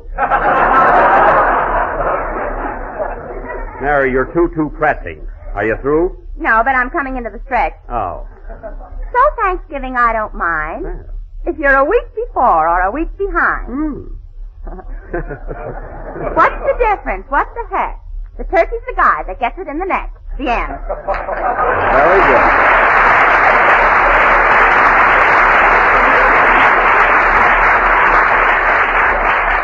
Mary, that was silly, but you came through with flying colors. And now, Phil, how about a number to kind of break things up here? Okay, Jackson, what do you want us to play? Anything special? Well? You name it and we'll play it. All right, how about that number you rehearsed all morning? You know, the only one you can possibly play. Oh, okay. Hit it, boys. He asked for request yet. Hold it a minute, Phil. Come in. Mr. Benny? Yes? Are you a little mixed up on account of the 2 Thanksgivings this year? Yes, I am. Why? I was in a fog when we only had one. Goodbye. He's not kidding, folks. He's got his shoes on backwards. Play, Phil.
Berry, Berry Bean, a swing version of an old favorite played by Phil Harris and his orchestra.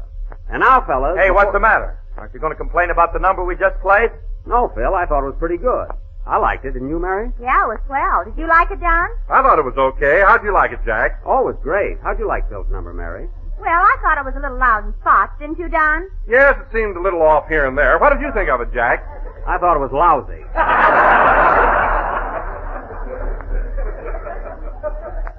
And now, fellas... Hey, what is this, a rib? Yes, Phil, we were just kidding. I thought your number sounded exceptionally good. Didn't you, Mary? Feel me out. I'm tired. Now, fellas, as I started to say a little while ago, and before I forget it, Thursday being Thanksgiving, I want all of you to come over to my house for a real old-fashioned turkey dinner. How about it? Oh, that's great, Jack. We'll be there with Dennis, this invitation goes for you also. His mother, too? Yes, Mrs. Day, my party wouldn't be complete without you. You don't sound very sincere about it. Well, what do you want me to do, send you a mash note? Glad to have you. The more the merrier. Good heavens. Say, Jack, is this party going to be like the one you gave last Thanksgiving? What do you mean? I mean, is the turkey going to be leg of lamb? Don't worry about that, Mary. This is going to be a real dinner. I've got the biggest, fattest, juiciest turkey you ever saw. Where'd you run over it? I didn't run over it. It's a live turkey. I got it in my garage right now. It's roosting on my Maxwell. That's all that car needs.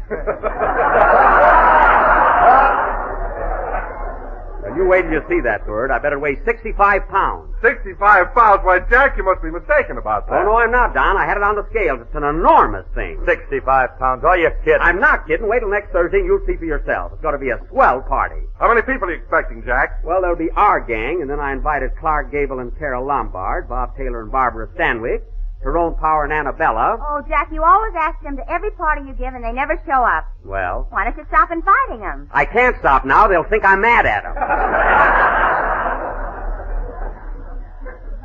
You know how it is. How can they be mad at you when they don't even know them? I don't even know them. Listen, Phil, I know every one of those stars personally. Sure, Jack tells them their Christmas cards.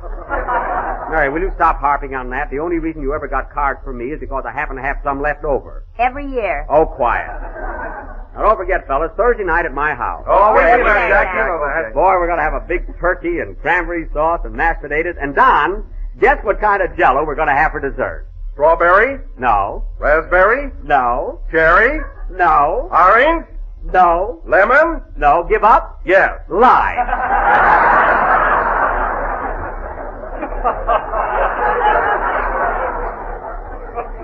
You see, Don, you almost had it. There's a kindergarten commercial if I ever heard one. Never mind, that's what we're going to have. Now look, kids, if I don't see you again before Thanksgiving, be sure and be at my house by 7 o'clock sharp. And don't eat a big lunch so you'll really enjoy the turkey. I'll take it. Hello? Hello, Mr. Benny, this is Rochester. All right, what do you want? Well, boss, I just heard you talking about a big Thanksgiving party Thursday night. That's my night off. I'm sorry, Rochester, but you'll have to work. You can take a day off some other time. I can get my twin brother to take my place. I don't want your twin brother. Well, he looks just like me. I don't care if he did. I want you to be at my house on Thursday night. How about me in spirit and my brother in person? Rochester, don't try any tricks. I can tell the difference between you and your twin brother. That's more than this gal can.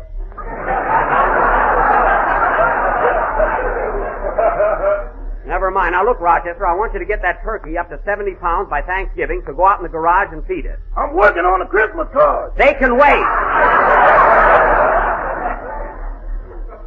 Now go out in the garage and feed the turkey. Okay. Oh, say, boss, I meant to ask you something about that bird. Are you sure it's a turkey? What do you mean, am I sure it's a turkey? Well, I went out in the garage a few minutes ago and she laid an egg as big as a cantaloupe. As big as a cantaloupe? What are you talking about? Not only that, but every time I go in there, she sticks her head in a bucket of sand.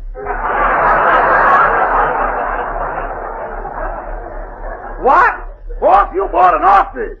I bought an ostrich? That's right. She just ate the headlights off your car. The headlights? How do you know? She had 2 Adam's apples and they were going down fast. It's all your fault, Rochester. You were with me when I went shopping for a turkey. Why did you let me buy an ostrich? I told you it was a pretty big bird for the money, but you know you.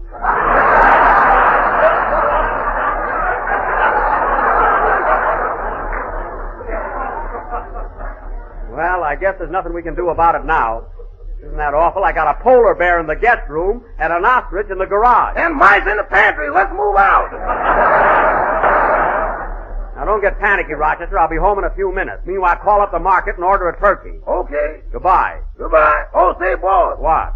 Have you changed your mind about using my twin brother Thursday night? No, I haven't. Well, I'll figure out something. Goodbye. Wait a minute. Rochester! Rochester! Well, I'll be darned. What's the matter, Jack? Plenty, that big turkey I bought turned out to be an ostrich. Oh, boy, you going to be lonesome on Thanksgiving. I am not. Now, Mary, don't worry. We're going to have a swell dinner. Play, Phil. I wonder if you can eat an ostrich. I don't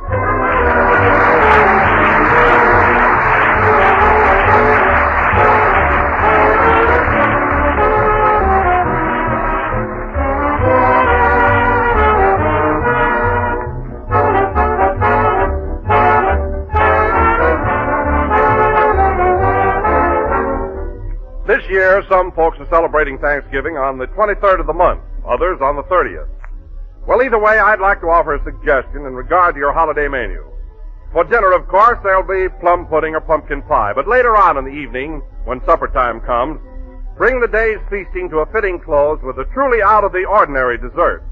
A shimmering dish of golden lemon jello. Now, there's really a luscious-looking dessert, ladies and gentlemen.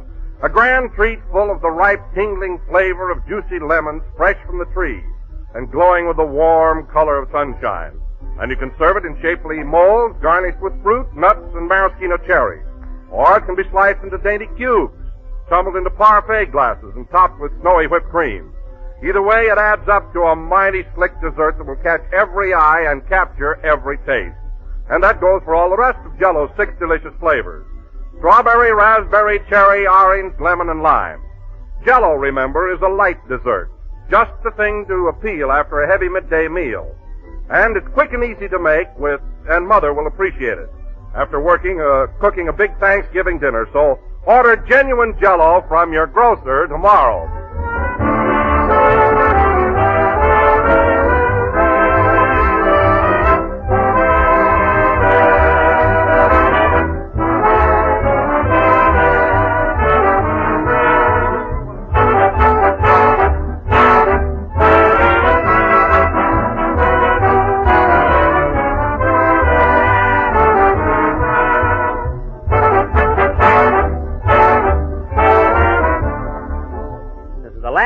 Of the 7th program in the current Jell-O series, and we will be with you again next Sunday night at the same time. Now, don't forget, Mary, next Thursday night at my house for a real Thanksgiving dinner. Count me out, Jack. Now, wait a minute. I'm not going to serve that ostrich. I'm going to have a turkey. Oh, you are, eh? Yes. Well, if I find a headlight in the dressing, watch out. Oh, don't worry. Good night, folks, and a happy Thanksgiving.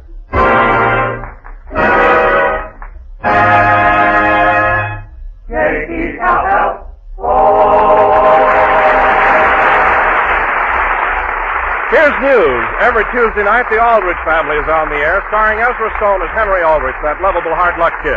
Consult your local newspaper or radio guide for time and stations, and be sure to tune in on the Aldrich family next Tuesday night.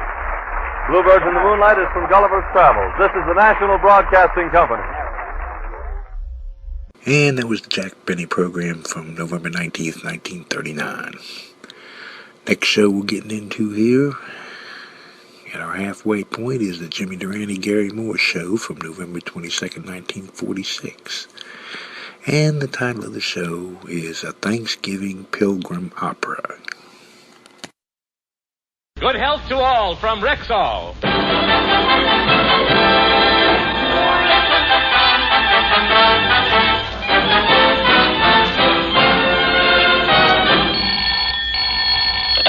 Hello, Rexall Drug Program. Gary Moore speaking. Hello, Gary. This is Jimmy. Jimmy Durante, where are you? I'm trying to get to the studio on time. I passed 3 red lights, went the wrong way up a one-way street, drove over the sidewalk, and did a solid 50 miles an hour down Sunset Boulevard. But, Jimmy, they can put you in jail for that. Where do you think I'm calling from?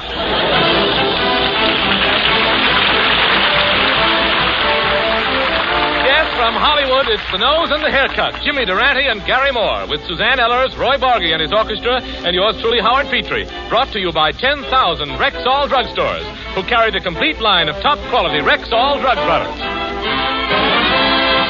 Ladies and gentlemen, next Thursday is Thanksgiving.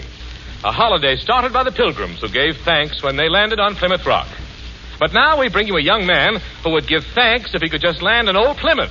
And here he is, Gary Moore. Thank you.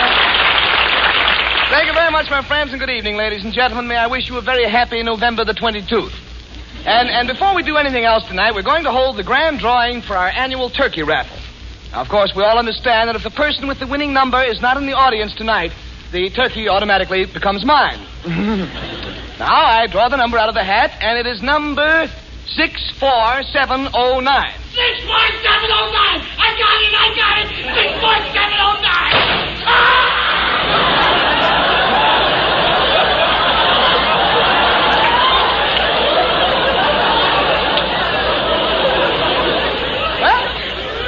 Well, better luck next year.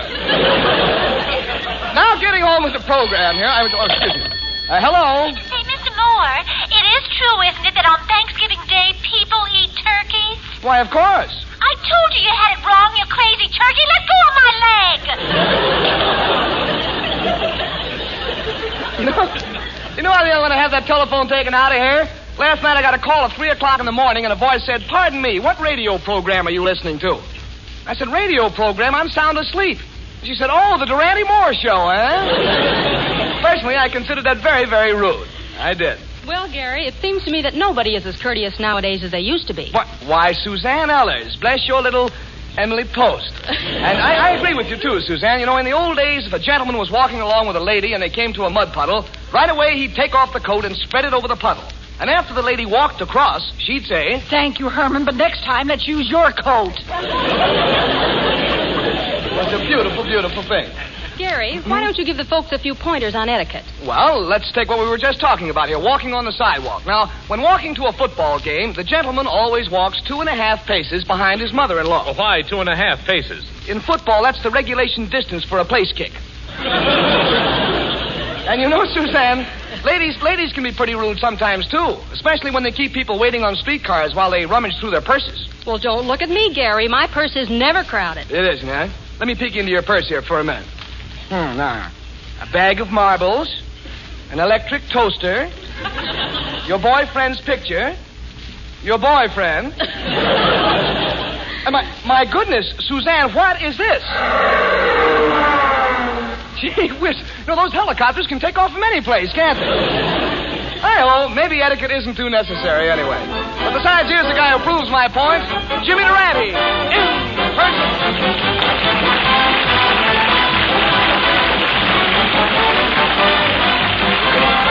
You've got to start off each day with a song.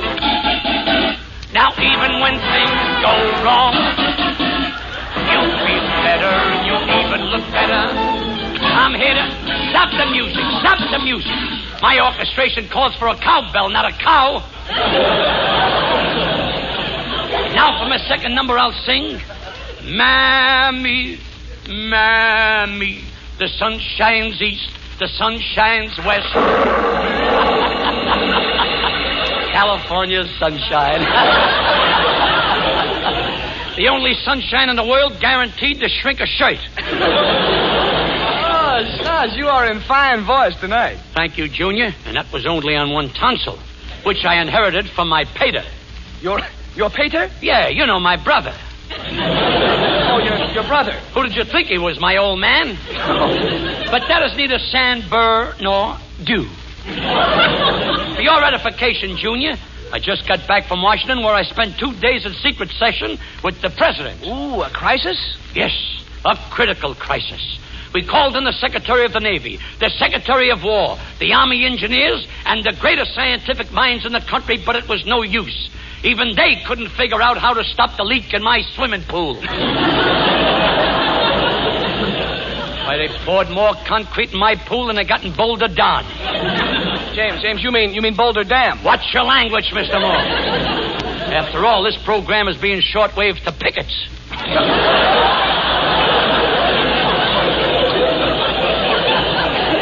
Jimmy, is Is that why you went down to Washington to discuss your swimming pool? Not exactly. Mr. Truman had a few problems of his own. Oh. When I arrived, he was putting an oil burner in the basement, a wood burner in the kitchen, an electric heater in the bedroom, and a gas heater in the bathroom. Well, what's the idea of all that? Harriet's going to be warm this winter no matter what John L. Lewis does. But you know, I wasn't in Washington over 5 minutes when the president created a new cabinet post for me. He appointed me minister without portfolio. Minister without portfolio? Yeah, how do you like that? A big country like this, and they can't even afford to buy me a briefcase. An important man like me has to carry his lunch in his back pocket. Well, Snods, I suppose as minister without portfolio, you have to handle some of the government's crucial problems. That's right. For instance, last week the president of the Fruit Growers Association complained to me that the climate of California is no good for growing bananas. He said that the climate of California is no good for growing bananas? Yeah. How could the guy look me in the face and say that? What does he think this is, holding up my glasses? A kumquat? Wait a minute, I'll take it, Jim. Hello? Yeah, he's here. Who is it, please? Oh, my goodness. Just a moment, Your Worship. Jimmy, the Duke of Windsor, wishes to speak to you. Does it sound like a touch? Never mind if it is. He's good for it. Give me the phone. Hello, Duke. I got everything arranged for your trip to Hollywood with the Duchess. What? Living quarters? Don't worry about it. I got you the bridal suite. That's right, at the Pismo Beach Motel. Is it a good place? Are you kidding? You get a towel each. Now tell me your plans. What do you and the Duchess want to do when you get here? What? Oh, no. We have too many of those husband and wife programs already. What's that? Pip, pip, cheerio? Thank you, and a Yorkshire pudding to you, too. Jimmy, you're arranging the Hollywood trip for the Duke and Duchess of Windsor? A logical choice. After all, Junior, on my last trip to England, you know, the continent. Yes. I mingled with all kinds of royalty. Counts and their countesses, dukes and their duchesses, and marquises and their moccasins. No, Jim, not moccasins. Well, what is the right word? Marchionnettes. You see, le consort d'un marquis est une marchionnaise. C'est la forme subjonctive, past participle, de la verbe plus perfect, et dans tous les mondes, c'est statistique et bien connu. How do you like that? Ask a guy a question and he joins the Foreign Legion. Tell me, Gary, where do you pick up these fascinating bits of useless trivia? In the Encyclopedia Britannica, Jimmy. It's a wonderful book. Haven't you ever read it? No. I'm waiting for them to make a picture out of it. But, Junior, I got a million of them. But, Junior, where'd you see the banquet I'm planning for the Duke and Duchess? 15 pheasants, 25 venisons, 30 grouse, 50 grouse, and a gross of grease. Grease is the feminine of grouse. Following that, a mongoose on the half shell, and as my piece de resistance, curry of Tootsie Roll. But there's one thing that worries me about the banquet, Junior. What do you do with the olive pits? Do you swallow them or do you hold them in your mouth until you get home? Jim, there's only one thing to do with olive pits. You take them in your hand, and when no one is looking, you quietly sneak them into the cuff of your trousers. But suppose it's a formal affair and I'm wearing knickers. Wait a minute, Junior, I've got it. I know what I'll do. I'll hold the olive pits in my right hand, and when the Duke shakes hands with me to say good night, yes, I let go. Oh, wait a minute, Jim. Are you sure you're the right man for this job? Don't worry about me, Junior. Why, I've mingled with nobility all my life. The last time I was in England, the king wanted to make me Knight of the Garter, and the queen wanted to make me Knight of the Bath. Naturally, I refused. Jimmy, the king wanted to make you Knight of the Garter, and the queen wanted to make you Knight of the Bath, and you refused? Yeah. I didn't mind putting on his garter, but a guy's got to draw the line somewhere. Now you know that you can't go wrong. Why you follow the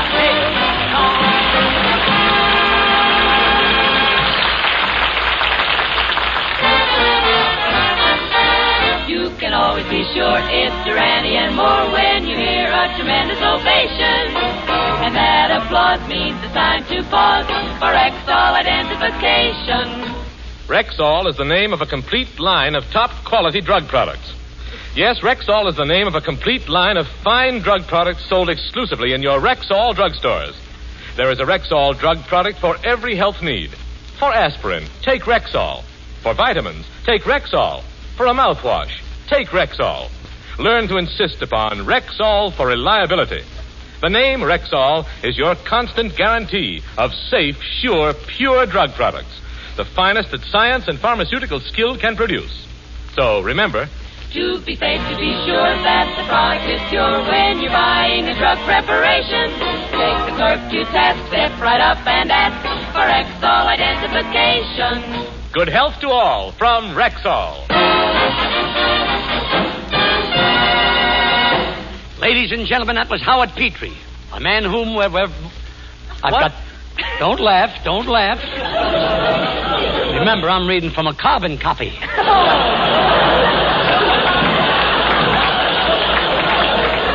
Ladies and gentlemen, that was Howard Petrie, a man of whom we're very proud because of his famous uncle. We all know that Thomas Edison invented the electric light, but Mr. Petrie's uncle is the one who showed him how to turn it off. Wait a minute, Jimmy. Can you prove that? I sure can. Here's a picture of him right in front of the town tavern, and he's out like a light. Well, I've never been one to look down my nose at other people's inventions, Jim, but I should just like to call attention to one of my own ancestors, Casanova Moore, a man who invented a device that has since become the very backbone of our social civilization. It was my great-great-great-great-grandfather who first invented the kiss.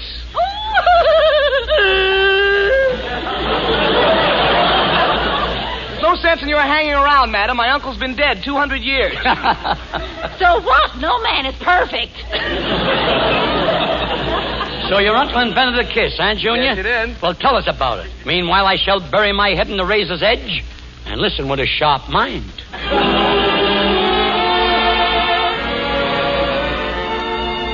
Well, friends, my uncle, Casanova Moore, was born in England in the year 1525. And up till that time, the kiss had never been thought of. In order to show their love in those days, couples engaged in a form of affection called dipple-dipling. Now, to dipple-dipe, a man put his arm around his girl, gently stroked her lovely hair, looked tenderly into her eyes, and slapped her in the face with a wet herring. Yes, every night my uncle's sweetheart would raise her little face to his and say, "Oh, Casanova, before you leave me, give me just one more dipple-dive." "Very well, my dearest." "Oh, Casanova, the boneless kind."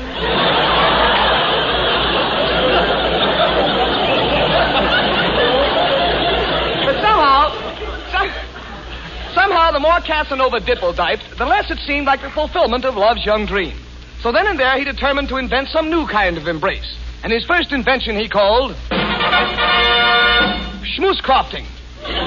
Now, in schmoose-crofting, the boy would cover his girl's face with brushless shaving cream and blow bits of confetti at her.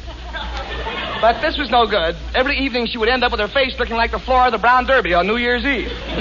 Then he tried another idea, and this he called twack-noodling. Now, twack-noodling sounds like fun, doesn't it? Twack-noodling was really the most daring idea of them all. The boy and girl would sit on the Davenport, turn out the lights, and then whisper into each other's ears, "Artie Shaw."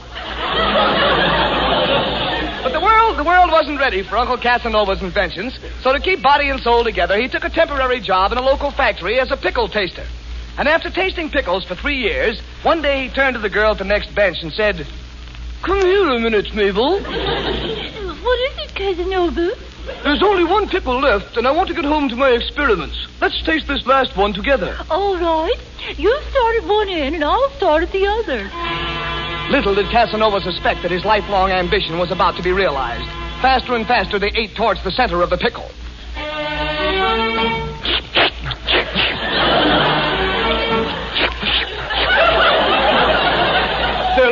Their lips came closer and closer until finally Casanova bit past his half and...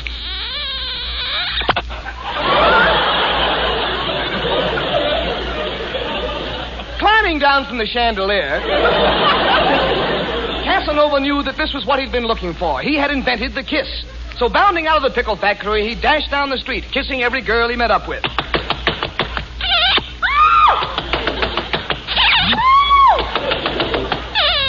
Yeah, are you sure you got the right party?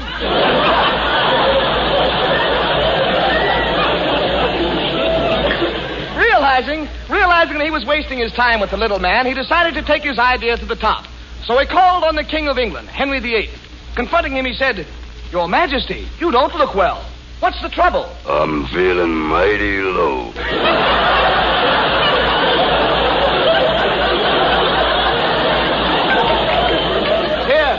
Here was Casanova's chance. Quickly, he said, "Your Majesty, I have invented a thing called the kiss. Try it once on Anne Boleyn and see what it does to you." So Henry grabbed Anne Boleyn, puckered up, and... Well, King Henry, how do you feel now? Give me 5 minutes more. Only 5 minutes more.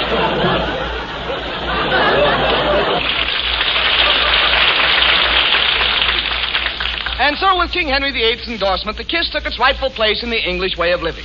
And I am proud to say that I have inherited my uncle's proficiency in the art. But just the other day, as I was walking down the street, a man looked at me, and I distinctly heard him say, "Boy, get a load of that kisser."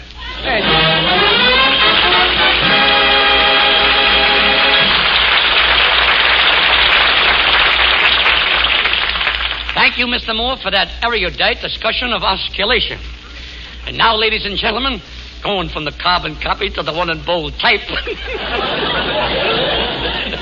our charming chanteuse, Suzanne Ellis, a little lady with pipes of solid gold. I should know. I got a plumber's cart. How are you, Susie? Hiya, Jimmy. And thank you for that lovely introduction.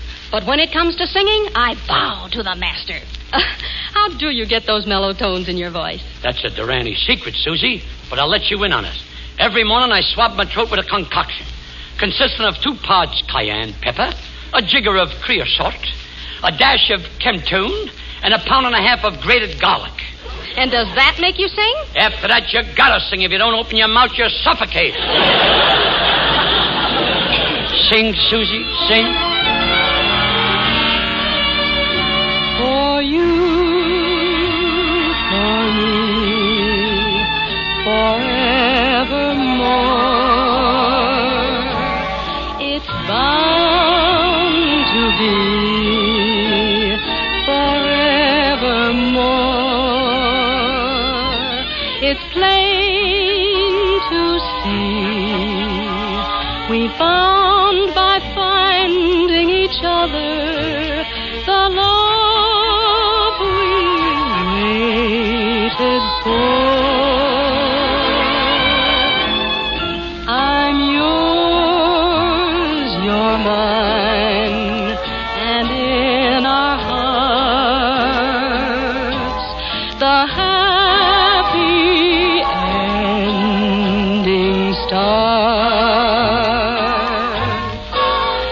What a lovely world this world will be, with a world of love in store. For you, for me, forevermore. I'm yours, you're mine, and in our hearts the happy ending starts. What a lovely world this world will be, with a world of love in store. For you, for me,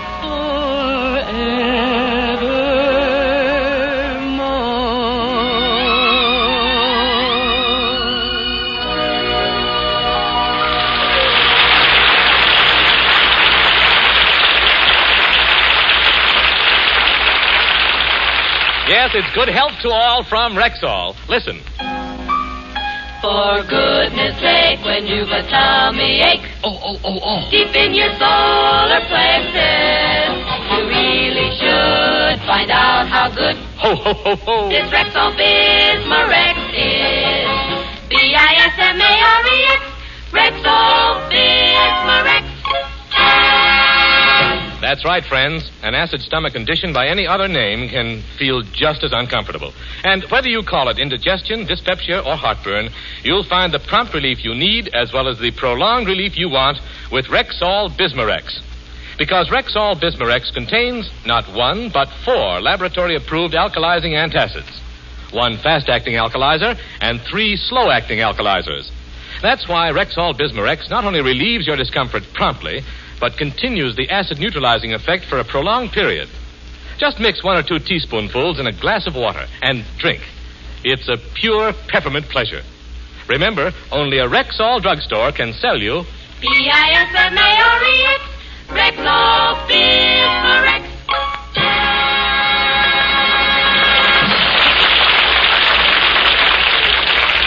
And now, ladies and gentlemen, in accordance with time-honored custom, we present our special Thanksgiving opera as performed by that magnificent vocal group, the Durante and Moore G-Clef Coffee Clatch and Culture Choir. In this opera, ladies and gentlemen, I sing for 2 consecutive hours without taking a breath. Oh, now, wait. How can you sing for 2 hours without taking a breath? Storage tank in my nose. Well, in any event, in this Thanksgiving opera, friends, Mr. Durante will appear as Miles Standish, and I shall play the part of John Alden. Oh, yes. He was the fellow who made all the speeches and ended up with nothing. That's right. Sort of an early-day Democrat. Yes. Now, the part of the Republicans here. Now, the part of the lovely Priscilla will be played by our gal, Suzanne Ellers, and the special choral effects, as always, will be sung by our announcer, Mr. Howard Petrie. Oh, James Melton would just hate me for this.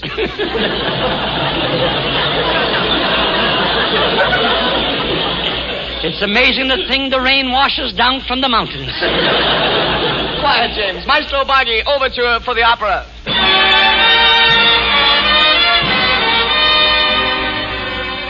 Our opera tonight deals with one of the greatest love stories ever told. The story of Captain Miles Standish, John Alden, and the lovely Priscilla.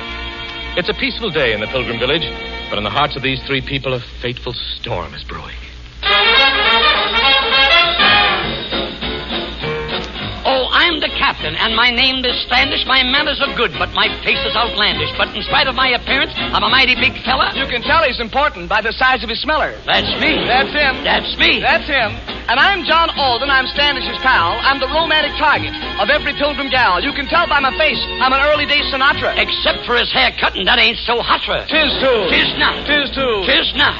And I am the heroine. My name is Priscilla. You can tell by my figure I'm a real killer diller. I just passed 21, and that is a fact. Just past 21. She must have passed it coming back. Did you? Did not. Did not. Hot ta, hot ta, hot ta, hot ta. Listen, John Alden, since you're my pal, I'll tell you right now, I'm in love with that gal. Her skin is like a peach, on that you can bet. Yes, just like a peach, sort of fuzzy and wet. Tis not. Tis too. Tis not. It is too. I loves the gal, and here's what I'm going to do. I'm leaving the proposing up to you. You're leaving it to me. Well, aren't you taking a chance? You double-cross me, Budney will have to take you to the nearest hospital and operate 40 times and remove the lead from your pants. Uh-oh. Get her going. Uh-oh. Get her going. Hot ta. Hot ta. Hot ta. Hot ta.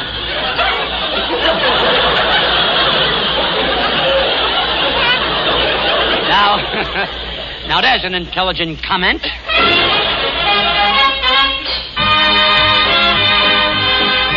And so we find John Alden Moore in Priscilla's living room as Miles Standish Durante listens through an open window.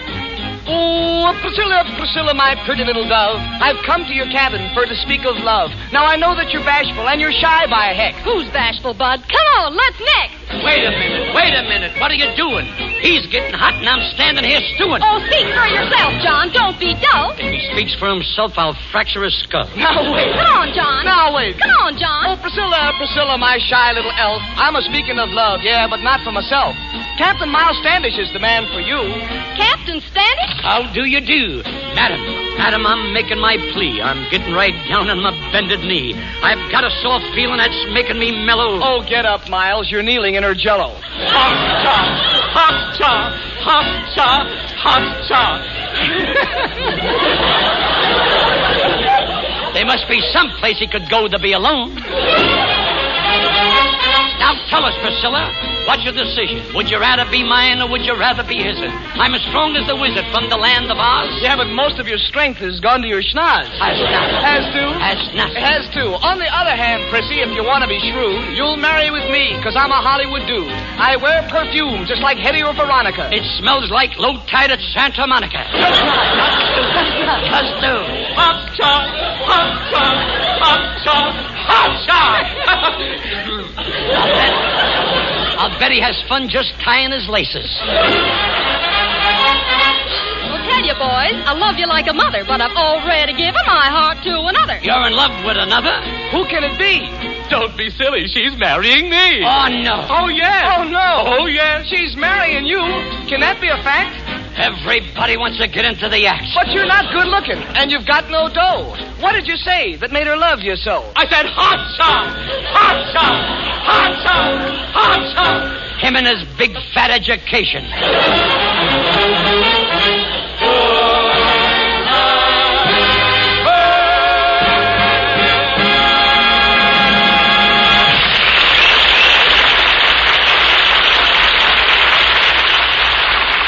This is Howard Petrie again with those four most Rexall reminders for the week. Remember Rexall Bismarex. Remember Rexall is the complete line of top quality drug products for every health need. Remember Rexall drugs are sold only in a Rexall drugstore. Remember Rexall for reliability. That familiar oval sign, R-E-X-A-L-L, is the surest sign of top quality in drugs and drugstores. Touche, Professor Petrie, and I'd like to add, I do my shopping at a Rexall store. What I want, they got, and furthermore, Umbriago, he prefers them too. We buy Rexall, that's all. How do you do?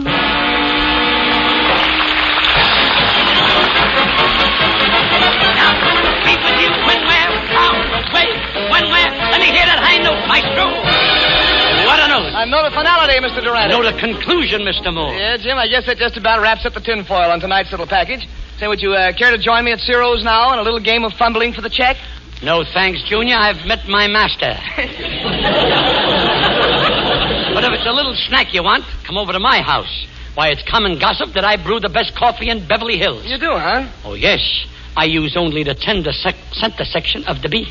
Let me tell you the secret of coffee making, Junior. You know where the percolator starts to go plop, plop, plop, plop, plop, plop, plop, plop, plop, plop, plop, plop? Mm-hmm. Well, if you open the top at that point, yes, you get it right in the eye. Good night, Mr. Durante. Good night, Mr. Moore. Good night, everybody. Good night, Mrs. Calabash. Good night.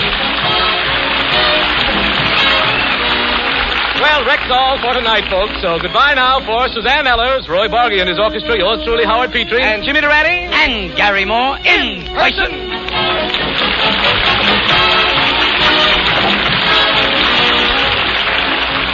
So until next Friday, same time, same Columbia station, good health to all from Rexall. This program is produced and directed by Phil Cohan. This is CBS, the Columbia Broadcasting System. And this is WCBS, New York. Jimmy Durant and Gary Moore Show from November 22nd, 1946. Our next program is from 4 days later, on November 26th, 1946. And it's the Mel Blanc Show. And Mel Blanc, of course, does all the Warner Brothers voiceovers for the cartoons, Bugs Bunny and Elmer Fudd and all that. And this is his Thanksgiving show, so give it a listen.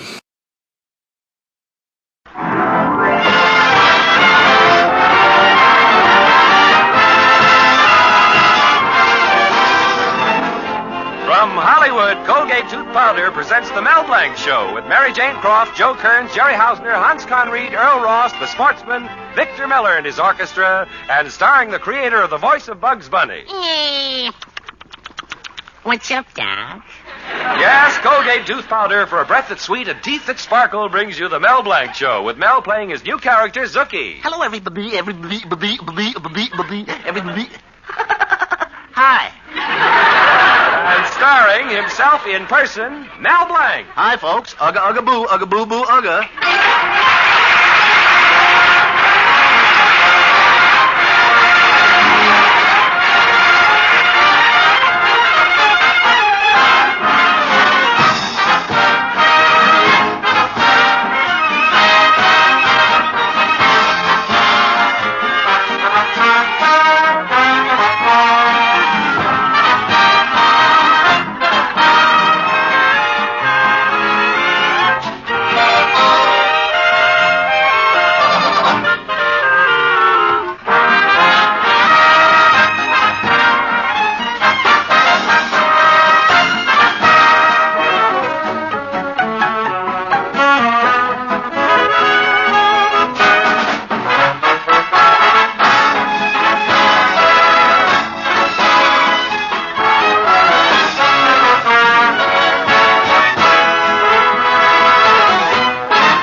Well, it's close to Thanksgiving, and in Mel Blanc's little town, courageous suitors are taking advantage of the holiday spirit to approach prospective fathers-in-law on a delicate subject. In one house where Sam Green has asked Mr. Brown if he may marry his daughter, Mr. Brown is saying, Sam Green, I'm going to set the date next week. And in another house where Henry Adams has asked Mr. Jones if he may marry his daughter, Mr. Jones is saying, Henry Adams, I'm going to make you a junior partner in my firm. And in the Colby house where Mel Blanc has asked Mr. Colby if he may marry his daughter Betty, Mr. Colby is saying, Mel Blanc, I'm going to break every bone in your body.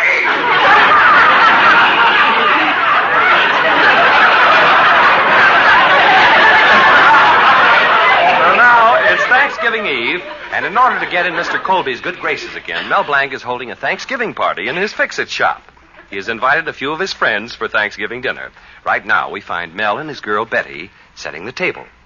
Knife, plate, fork. Knife, plate, fork. Knife, fork. Mel, those were the last two plates. Now what'll you do? Oh, don't worry. Knife, piece of plate, fork. Knife, piece of plate, fork. Gosh, what a beautiful table. Yes, there's the celery stalks, stuffed olives, candied yams, cranberry sauce, all the fixings. And in the center, that great big, beautiful 15-pound salami. But, Mel, Father will be awfully mad. He's expecting turkey. Oh, I took care of that. I scooped out the center of the salami and I stuffed it with chestnut dressing. And besides, Betty, what difference does it make? Salami or turkey? It's the spirit of Thanksgiving that counts. But, Mel... Anyway, the orphans' home needed the turkey much more than I did. Oh, darling, I love you for giving the turkey to the orphans' home. You always were a softy for children. Well, Betty, you know how I feel about us. Someday we'll get married and we'll have a little two-room house. Yes. Then after a while, we'll add another room. Betty, I refuse to have your father live with us. Darling, I mean children. After we get married, there's no reason why we can't have 3, 4, or 5. Yeah, and if we like them, the next year we'll have some more. Well,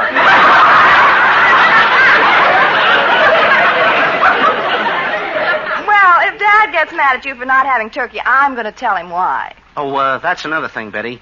I don't want you to tell your father anything. Don't tell anybody. I did it. I'm glad I did it, but I don't have to advertise it. Ah, that's the nicest thing I ever heard, darling. For that, I'm going to give you a great big kiss.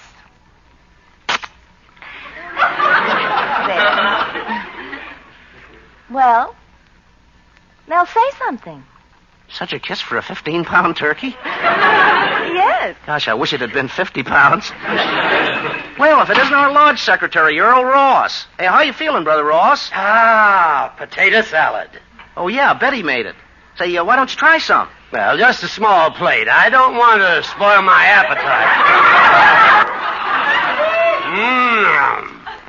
Delicious.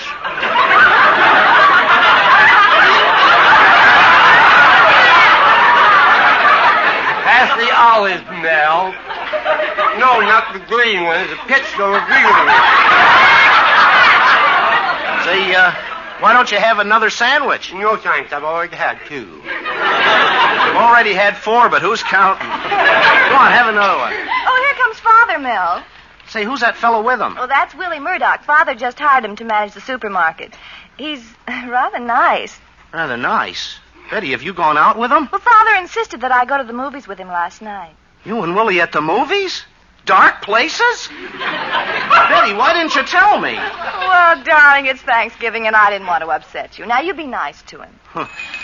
Hello, Mel. Happy Thanksgiving. Happy Thanksgiving, Mr. Colby. Oh, Mel, I want you to meet my new manager, Willie Murdoch. Hello, Mr. Murdoch. Hello, Blank. Heard a lot about you from Mr. Colby. Don't want to get you down. Willie, this is Mr. Ross, secretary of our Loyal Order of Benevolent Zebras. Mr. Ross is a very good friend of mine. Oh, well, Mr. Colby, any good friend of yours is a good friend of mine. Pleased to meet you, Mr. Ross. Pass your mustard.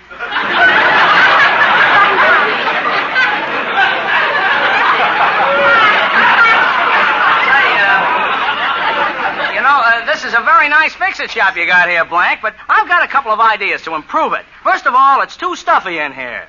Well, it could use a little air conditioning. Blank, you can't condition this air. You got to get rid of it. And next, you take down that picture of the city dump on the wall. Murdoch, that's no picture. You're looking through the window. Oh, well. Oh, I see Miss Colby is unattached. Better go over and attach myself. Get it? Thanksgiving. Why couldn't the Pilgrim Fathers have landed on him? Oh, here's Zookie. Hello, Zookie. Happy Thanksgiving. Oh, hello, everybody. Happy Thanksgiving. Happy Thanksgiving. Merry Christmas. Hello, Zookie. Oh, hello, Betty. Thanks. Say, how do you like my new dress, Zookie? Oh, gosh, Betty, you're the most beautiful. You're the quintessence of lovely, and you're the acme of perfection.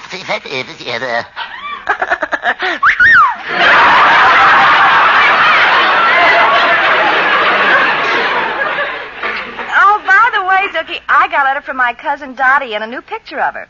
Here, look. Cousin Dottie is so shy and sweet and coy. What do you think of her bathing suit? Zookie,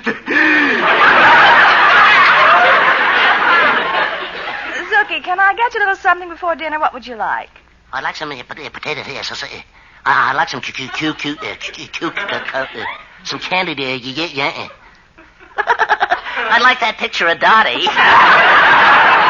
Say, Betty, did you know that Mel invited us here for Thanksgiving dinner and there's no turkey? Well, you're right, Mr. Colby. Mel invited us for Thanksgiving dinner, and there's no turkey. Why, Thanksgiving isn't Thanksgiving without turkey. That's exactly my thought, Mr. Colby. Thanksgiving isn't Thanksgiving without turkey. Huh. This guy can easily be replaced with a sheet of carbon paper. I tell you, this is preposterous. Zookie, where's Mel? Oh, he went back to the kitchen. Oh. Well, I want to talk to him.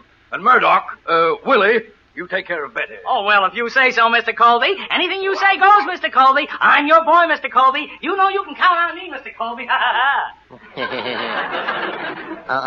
Mel is in a jam again.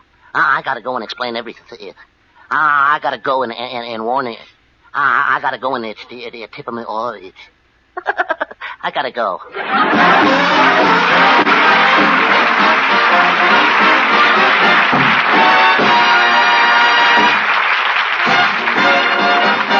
Use Colgate tooth powder, keep smiling just right. Use it each morning and use it each night. Don't take a chance with your romance. Use Colgate tooth powder. No dates for you this festive season? Could a breath of trouble be the reason? Maybe, because that breath of trouble, I mean unpleasing breath, has brought unhappiness to thousands. Don't let it mark you down. Just do this. Brush your teeth night and morning and before every date with Colgate tooth powder. For Colgate tooth powder cleans your breath as it cleans your teeth. For Colgate tooth powder cleans your breath as it cleans your teeth. Yes, scientific tests have definitely proved that in 7 cases out of 10, Colgate tooth powder instantly stops unpleasing breath that originates in the mouth. What's more, no dentifrice at any price cleans your teeth more quickly and thoroughly than Colgate tooth powder. Remember to buy it first thing, and remember the name, Colgate tooth powder, with the accent on powder.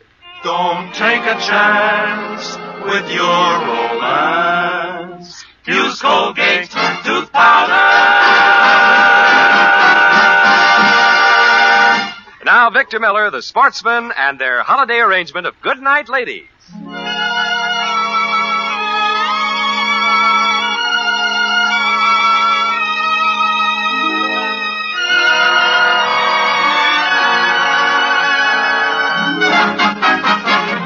Good night, ladies. Good night, ladies. Good night, ladies. We're gonna lead you now. Merrily we roll along, roll along, roll along. Merrily we roll along o'er the deep blue sea, o'er the deep blue sea. Farewell, ladies. Goodbye. So long. Good night. Toodaloo. Farewell, ladies. Goodbye. So long. Good night. Toodaloo. Farewell, ladies. For we're gone.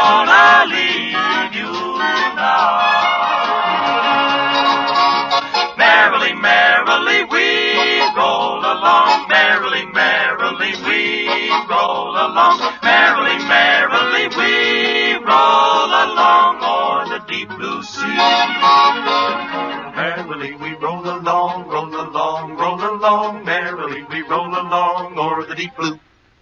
Merrily we roll along, roll along, roll along. Merrily we roll along o'er the deep. Merrily we roll along, roll along, roll along. Merrily we roll along o'er the. Merrily we roll along, roll along, roll along. Merrily we roll along o'er the deep, deep blue sea.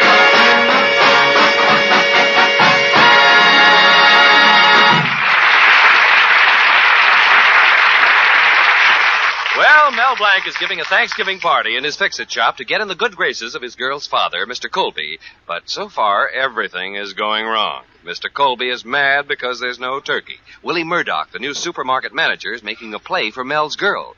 Right now, the party is in full swing, but we find Mel disconsolately talking to Betty's kid brother, Tommy, in a corner of the shop. Boy, is my dad sore at you, Mel. Yeah, Tommy, and I gave this party just to make an impression on him. What can I do to please your father?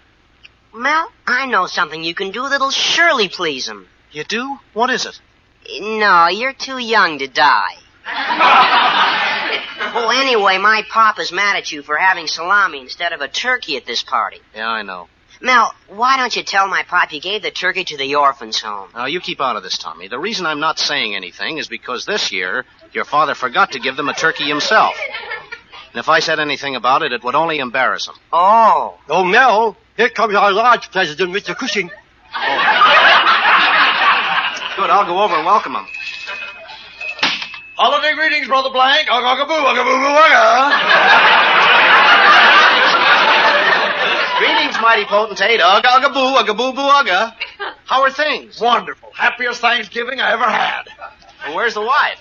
Home in bed with laryngitis. Happiest Thanksgiving I ever had. Gee, that's too bad. How's she feeling? Darn that penicillin.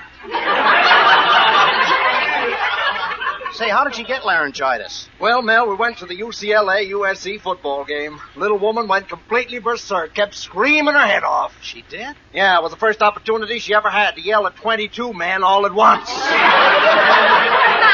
You mean now she can't talk at all? Not a word. She just lies there in bed and hisses. Empty the garbage pail, shake out the carpet sweeper, clean up the kitchen. I wish she wouldn't tell me what to do. I have my own system for doing the housework. Gosh, Mr. Cushing, it must be tough living with your wife. Mel, if you only knew. Last night we went out and she said, "Look at me, John, I'm dressed up to kill." Gad, what a temptation.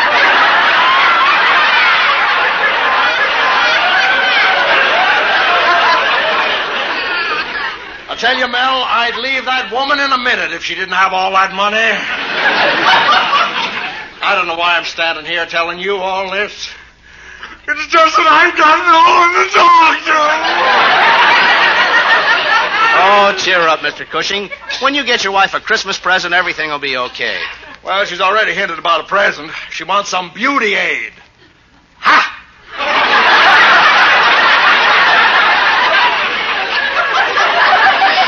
Now, Mr. Cushing, after all, beauty is only skin deep. Mel, she's already been peeled. The nerve of that woman. She asked me for a beauty makeup kit. Well, what are you going to get her? With her face, a box of Dr. Scholl's foot pads. Nothing helped that woman, Mel. Well, I have to let you in for another disappointment, mighty potentate. Huh? I haven't any turkey. What a relief. You're happy not to see a turkey? Mel, are you forgetting? I've been looking at my wife all day. Well, on to the party. Oh, I see Brother Colby here. Greetings, Brother Colby. Ugga-ugga-boo, ugga-boo-boo-ugga. Oh, greetings, mighty potentate. Ugga-ugga-boo, ugga-boo-boo-ugga. And there's Brother Ross. Greetings, Brother Ross. Ugga-ugga-boo, ugga-boo-boo-ugga. Ugga-ugga-boo, ugga-boo, pass us all ugga. And little Tommy. Ugga-ugga-boo. All right, Mr. Cushing, all right. Well, I'm sorry. Sort of run away with Muggaboos, huh? All right, come on, everybody. Let's all have fun. Does anybody want to hear me impersonate Charles Boyer? All right, I'll sing a song. Anybody hear the story about the cop in Brooklyn? Shall I sing now? You've never heard this story before. Is it about the cop finding the dead horse on Kosciuszko Avenue? Uh-huh. And he can't say Kosciuszko, so he moves the horse to Main Street? Shall I sing now? No! I'll tell another one, and I know you don't know this story. A fellow was having soup in a restaurant, and he called over the head waiter. "See here, sir," he exclaimed. "There's a fly in this soup." And what do you think the head waiter said? Did he say, "What do you want for a dime, an elephant?" Yes, and I wish you'd dropped dead. I'll try one more story now. All right, everybody quiet now. Mr. Colby's going to try one more story. Go ahead, Mr. Colby. Everybody keep quiet. Thanks, Murdoch, thanks. Well, it seems a man in a restaurant called the waitress over and said, "My cocoa is cold." "Well," replied the waitress, "if your cocoa is cold, put your hat on it." Oh, very funny. Very, very funny. Shall I sing now, Mr. Colby? I've had enough from you, Mel Blanc. You've ruined my entire evening. His entire evening. Father, let's... And you've got a nerve inviting people to a Thanksgiving party and not even having any turkey. Yeah, not having any turkey. But, Father... Hey, when do we eat? I'm starved. That's a good idea. Come on, Father, let's eat. No, all right. Okay, everybody, sit down now. There's a Fine table here. Thanksgiving. This food looks wonderful. No home cooking. Well, everybody seated? Yeah, let's go. Okay. I'll carve the salami. Who wants a leg? I do. I do. Everybody wants a leg. I should have gotten an octopus. I'd rather have turkey. Colby, will you stop? Everyone knows salami is much safer than turkey. Safer? Yes, no bones. Well, Tommy, what part do you want? I want the part that goes over the counter last. And how about you, Brother Ross? Well, I don't know. I'm losing my appetite. Just give me the dark meat. The salami is all dark meat. That's what I said. Just give me the dark meat. Oh, Murdoch? What part do you want? I always let Mr. Colby choose first. All right, Mr. Colby, what part would you like? Oh, this has gone too far. I refuse to sit here and be made a fool of. Oh, but Mr. Colby... Well, this can't go on any longer. I'm going to tell Father. Betty, please. Huh? Tell me why. Why we haven't any turkey tonight. Oh, come in. Is Mr. Blank here? I'm Mel Blanc, little boy. Mr. Blank, I'm from the orphan's home. I brought you a piece of your turkey. You did? Yes. It tasted so good all the boys wanted you to have some. They wanted me to tell you how much they appreciated you remembering them on Thanksgiving Day. Gee, thanks. They also asked me to give a message from all the boys at the home. Do you mind if I give it? No, go ahead. 2, 4, 6, 8. Who do we appreciate? Mel Blanc, hooray! Thanks a lot. So long, Mr. Blank. So long. Gee, wasn't that sweet? Mel, you gave your turkey to the orphanage? Oh, why didn't you tell us about it? Well, you're right again, Mr. Colby. Mel Blanc, why didn't you Oh, shut up!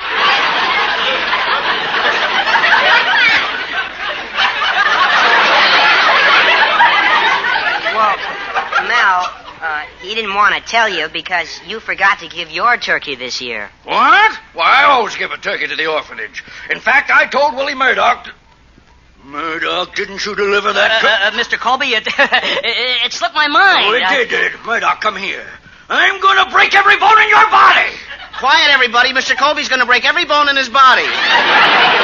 Gee, it sounds good on somebody else. Oh, forget it, Mr. Colby. It's Thanksgiving. Let's forgive. Yes, you're right, Mel. Yeah, let's forgive and let's eat. All right, here, sit next to me, Mel, my son. Thanks, Pop. Nothing like the smell of salami on Thanksgiving. You see, Betty, it's like I said. What difference does it make, salami or turkey? It's the spirit of Thanksgiving that counts.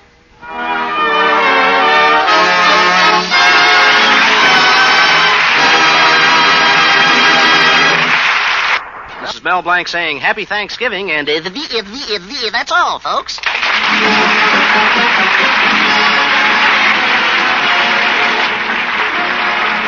This is Bud Houston reminding you that Colgate Tooth Powder for breath is sweet and teeth is sparkle brings you the Mel Blanc Show every Tuesday at this time. Be sure and join us again next Tuesday night for more fun with Mel and the people you'll meet in Mel Blanc's Fix-It Shop. Say hello to Halo Shampoo for naturally bright and beautiful hair. Remember, even finest soaps and soap shampoos hide the natural luster of your hair with dulling soap film.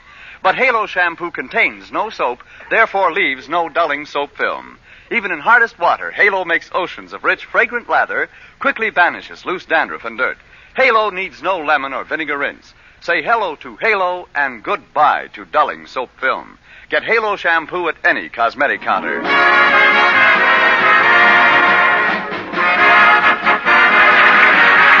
Remember, Melblanc every Tuesday night at this time. This is CBS, the Columbia Broadcasting System.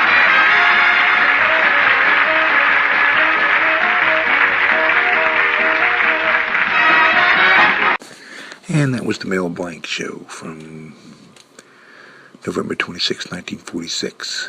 Our final show for today is from November 27th, 1949, and it's Our Miss Brooks. And the title of the show is Thanksgiving Weekend. After this show, I'll give you some updates on future things that may be happening soon. Colgate Dental Cream to clean your breath while you clean your teeth and help stop tooth decay, and Luster Cream Shampoo for soft, glamorous, caressable hair bring you Our Miss Brooks, starring Eve Arden.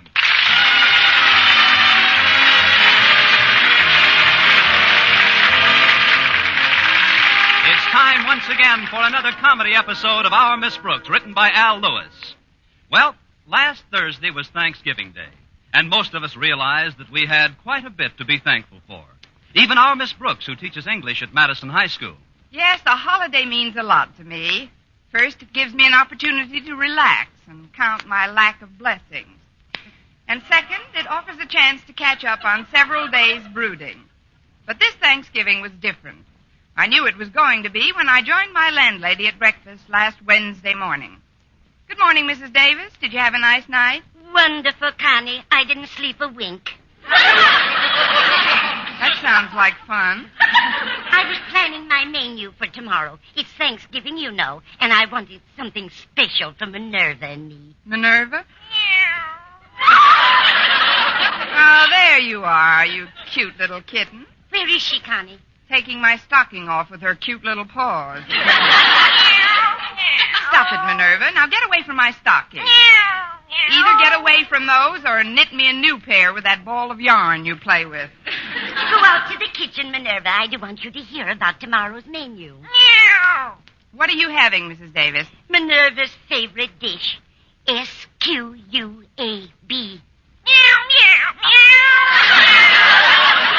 It doesn't do a bit of good to spell things out anymore. I guess she's too old for that. Please go into the kitchen, Minerva. There's some milk out there. Right under the S-I-N-K. Don't tell me she slammed the door behind her. No, that was me, Connie. I wanted to show you the squab I got for tomorrow. Oh, I'd like to see it. Well, here it is. Where? Oh, right there behind that carrot. It isn't very big, is it? I've seen stuffing with larger drumsticks. You know, Connie, I was all ready to get a nice 10-pound turkey yesterday when the clerk at the market said something that made me change my mind. What did he say? $8.30. Well, that is a pretty rude remark. I'm afraid I was a little testy when I complained about the price. Anyway, when I demanded something cheaper, this is the bird he gave me. You certainly did. Well, it'll be enough for Minerva and myself. I suppose you've already been invited somewhere for turkey and all the fixings. Where would you suggest? Hasn't Mr. Boynton asked you out for Thanksgiving dinner, Connie? Not yet, Mrs. Davis, but this morning he's going to be exposed to the most thorough opportunity to do so. Good. Of course, Mr. Boynton's been on a very strict budget lately. He probably can't afford any turkey dinners. Then you bring him back here with you, Connie. Oh, that's very sweet of you, Mrs. Davis, but that squab... We'll make it do. Remember the old saying, there's always room for just one more. In this case, you must mean one more squab. Well, but thanks anyway, Mrs. Davis. After all, we've still got our health, which is more than I can say for that squab. Of course, I'd rather see you eat a nice turkey dinner tomorrow. Maybe you could wangle yourself an invitation from one of your friends. Oh, please, Mrs. Davis. Oh, that must be Walter Denton. He's giving me a lift to school. Be right there, Walter. Why don't you find out what his folks are planning for tomorrow? Maybe you could get yourself invited there. I'm surprised at you, Mrs. Davis. Why, I've never forced myself on anyone in my life. Connie, take another look at that squab. Like I say, Walter's mother may not know it yet, but there's always room for just one more.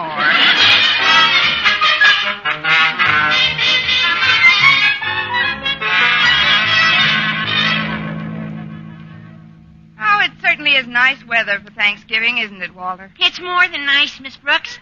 This air is absolutely succulent. It's downright savory and delicious. One more crack like that, and I'll be gnawing on the steering wheel. Tell me, Walter, how do you usually spend Thanksgiving? Well, usually, Mom cooks a big turkey and we have dinner around 4 o'clock in the afternoon. Gosh, I'll never forget last year's meal. First, we had a fresh fruit cup, then some delicious vegetable soup, and then this big golden brown turkey was served with a special dressing made out of chestnuts and raisins and stuff, and... You want to hear the rest of it, Miss Brooks? Certainly. Just pass me a blotter and keep talking. Oh, I don't remember all the dishes, but the hot mince pie was really tops. And my mom is just about the best cook in this town. And like most good cooks, she probably prepares more food than she really needs. Oh, sure. Out of last year's turkey, the whole family had turkey, turkey giblets, turkey sandwiches, and turkey hash. That's because you didn't invite enough guests over for Thanksgiving dinner. You know, Walter, I've often thought that people who are so close to each other all year round should somehow manage to spend their holidays together as well. What kind of people are you talking about, Miss Brooks? Well, school teachers and students, for example. Who needs teachers on a holiday? I mean, most teachers you get enough of during school hours, if present company accepted, of course. Oh, you're a lot different, Miss Brooks. I know, I'm hungrier. Look, Walter, about spending Thanksgiving together, if you're planning to be with your folks... Oh, but I'm not, Miss Brooks. Now, my mother and Dad are going out of town for the weekend. It's my Dad's first vacation in 2 years. How come you're not leaving town with them? It's my Dad's first vacation in 2 years. Oh, he loves me, but he thinks I'm a little wearing in spots. So I'm staying over at Stretch Snodgrass's house until next week. Oh, I see. Then you'll have Thanksgiving dinner with Mr. and Mrs. Snodgrass. No, ma'am, they're going away with my folks. They're good friends, you know, just like Stretch and me. But, Miss Brooks, I think your idea about spending Thanksgiving together is swell. You do? Sure. Then why don't you and Stretch and me have dinner tomorrow? Dinner? Well, that might be very nice, Walter. Oh, great. Then Stretch and I'll be over to your place at 3 o'clock sharp. My place? Well, yeah. That is, if you still want us. I wouldn't be without you. But, Walter, Mrs. Davis did the shopping yesterday, and there just weren't any good-sized turkeys left that she could afford. So what she bought was a very what she bought isn't important, Miss Brooks. What counts is spending Thanksgiving with people who mean something to you. Gee, the Pilgrim certainly had it all over us modern characters. When a pilgrim wanted to celebrate the holiday, he just picked up his musket and shot himself a turkey. At the current prices, Walter, the only way I'll have a turkey tomorrow is if I pick up a musket and shoot myself a butcher.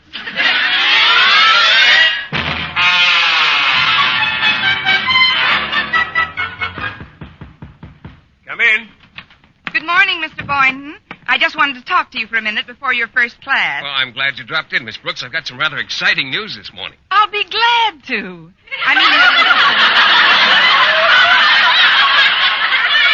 What is it, Mr. Boynton? Well, do you remember the raffle ticket I bought last month in Marty's Malt Shop?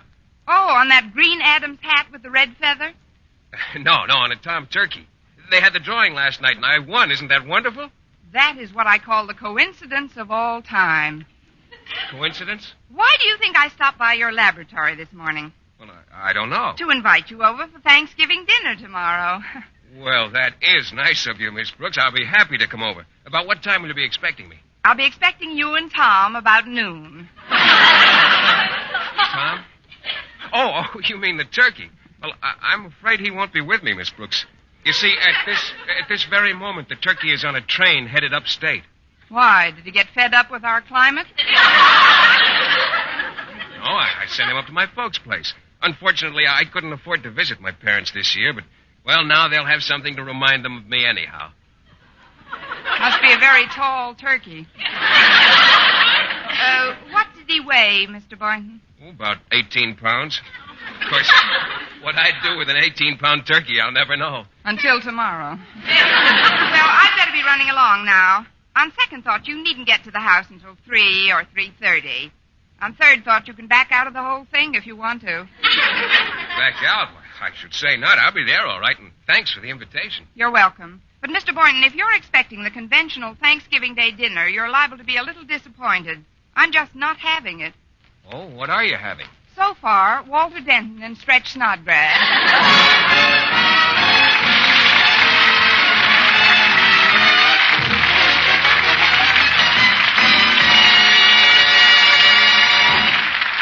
Our Miss Brooks, starring Eve Arden, will continue in just a moment. But first, here is Vern Smith. Now, proof that brushing teeth right after eating with Colgate Dental Cream helps stop tooth decay before it starts. Continuous research, hundreds of case histories, makes this the most conclusive proof in all dentifrice research on tooth decay. Eminent dental authorities supervised hundreds of college men and women for over 2 years. One group always brushed their teeth with Colgates right after eating. The other followed their usual dental care. The group using Colgate Dental Cream as directed, using Colgates exclusively, showed a startling reduction in average number of cavities, far less tooth decay. The other group developed new cavities at a much higher rate. No other dentifrice offers proof of these results. Modern research shows decay is caused by mouth acids, which are at their worst right after eating. Brushing teeth with Colgates as directed helps remove acids before they harm enamel. Yes, Colgates contains all the necessary ingredients, including an exclusive patented ingredient for effective daily dental care. So remember, always use Colgate Dental Cream to clean your breath while you clean your teeth and help stop tooth decay.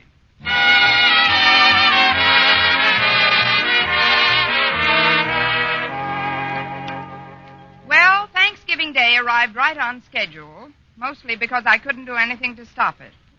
After breakfast, I headed straight for the kitchen. There, I took a good look at Mrs. Davis's squab. Then I took an aspirin. Then I gave the squab an aspirin. Then I decided to make Mrs. Davis a full partner in my panic. Oh, this is terrible, Mrs. Davis. We can't possibly serve 5 people with this amount of food. Calm down, Connie. We'll make out some way. I've got cans of salmon in the house, and some cheese and crackers and tidbits of one sort or another. But one doesn't serve tidbits for Thanksgiving dinner.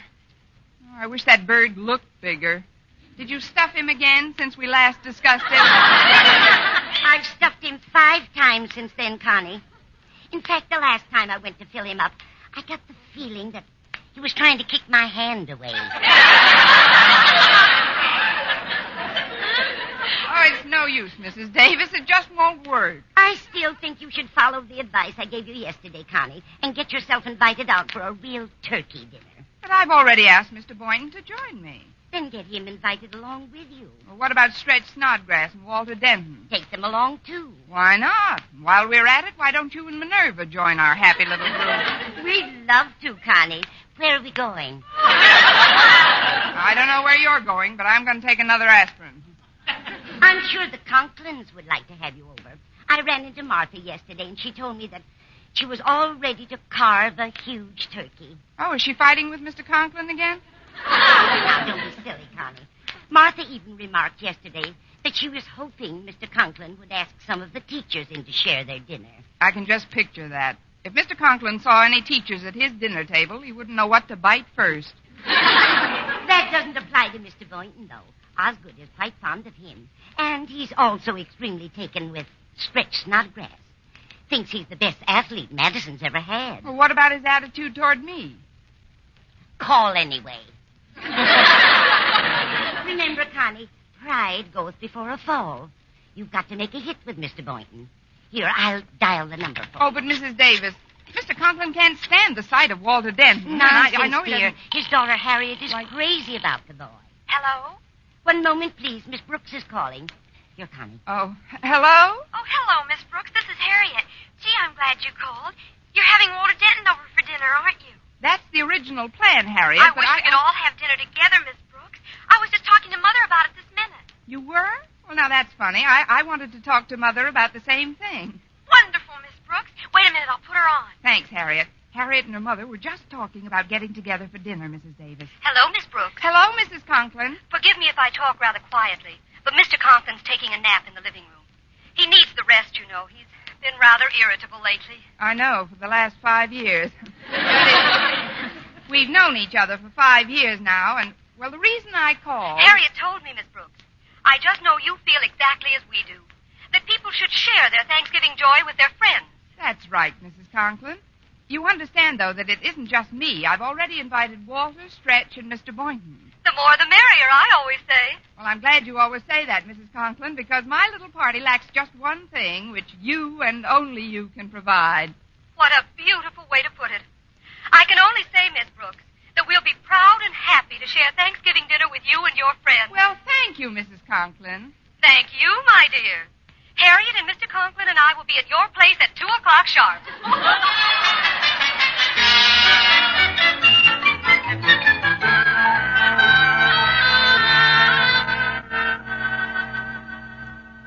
It's almost 1, Mother. Don't you think we should wake Daddy? In a minute, Harriet. Did you take our turkey down to the mission like I told you? Yes, Mother. I just got back. They certainly were grateful. The man said it would feed almost a dozen people who ordinarily would go without any Thanksgiving meal at all. Fine, dear. I know your father will be happy at the thought of sharing with our lesser privileged citizens. Now go on in and wake him up, Harriet. Yes, Mother.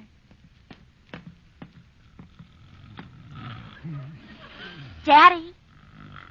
Pass some more white meat, please. It's time to get up, Daddy. What? What's the matter? Oh, it's you, child. What time is it? 1 o'clock.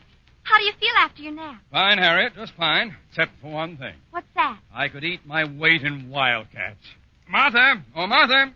Yes, dear? What is it? Let's not wait till 2 o'clock for dinner. I'd like to eat right now. Oh, but Osgood, I saw that turkey in the oven when it was finished this morning, Martha, and I just can't get it out of my mind. Oh, it sure smells good, too. You must have a pretty long smeller, dear. We gave our turkey to the folks who run the mission. We're going out for dinner. Oh, but I don't want to go out. I want to eat in my robe and slippers and... You gave our turkey to whom? The mission, dear. It's like a municipal shelter, you know. The man said our turkey would feed almost a dozen underprivileged citizens. Oh, he did. Well, teachers are underprivileged citizens, too. But I don't give them my Thanksgiving dinner. Now, calm down, Osgood. This is no day for your high blood pressure to get out of hand. We're going over to Margaret Davis' place to have dinner with Miss Brooks and some of her friends. Miss Brooks, who needs teachers on a holiday? Daddy, Mrs. Davis is a very exotic cook. I'm sure she'll have some wonderful dishes prepared for you. But I don't want Mrs. Davis's dishes. I want turkey. Turky, turkey. Of course, dear. Now, everyone buys too much for Thanksgiving dinner. Otherwise, we'd have brought our turkey over to Miss Brooks. But as it is, think of the joy you're sharing with the people at the mission, Osgood. Joy my foot. The food at Miss Brooks' place had better be good today. Good. It had better be great.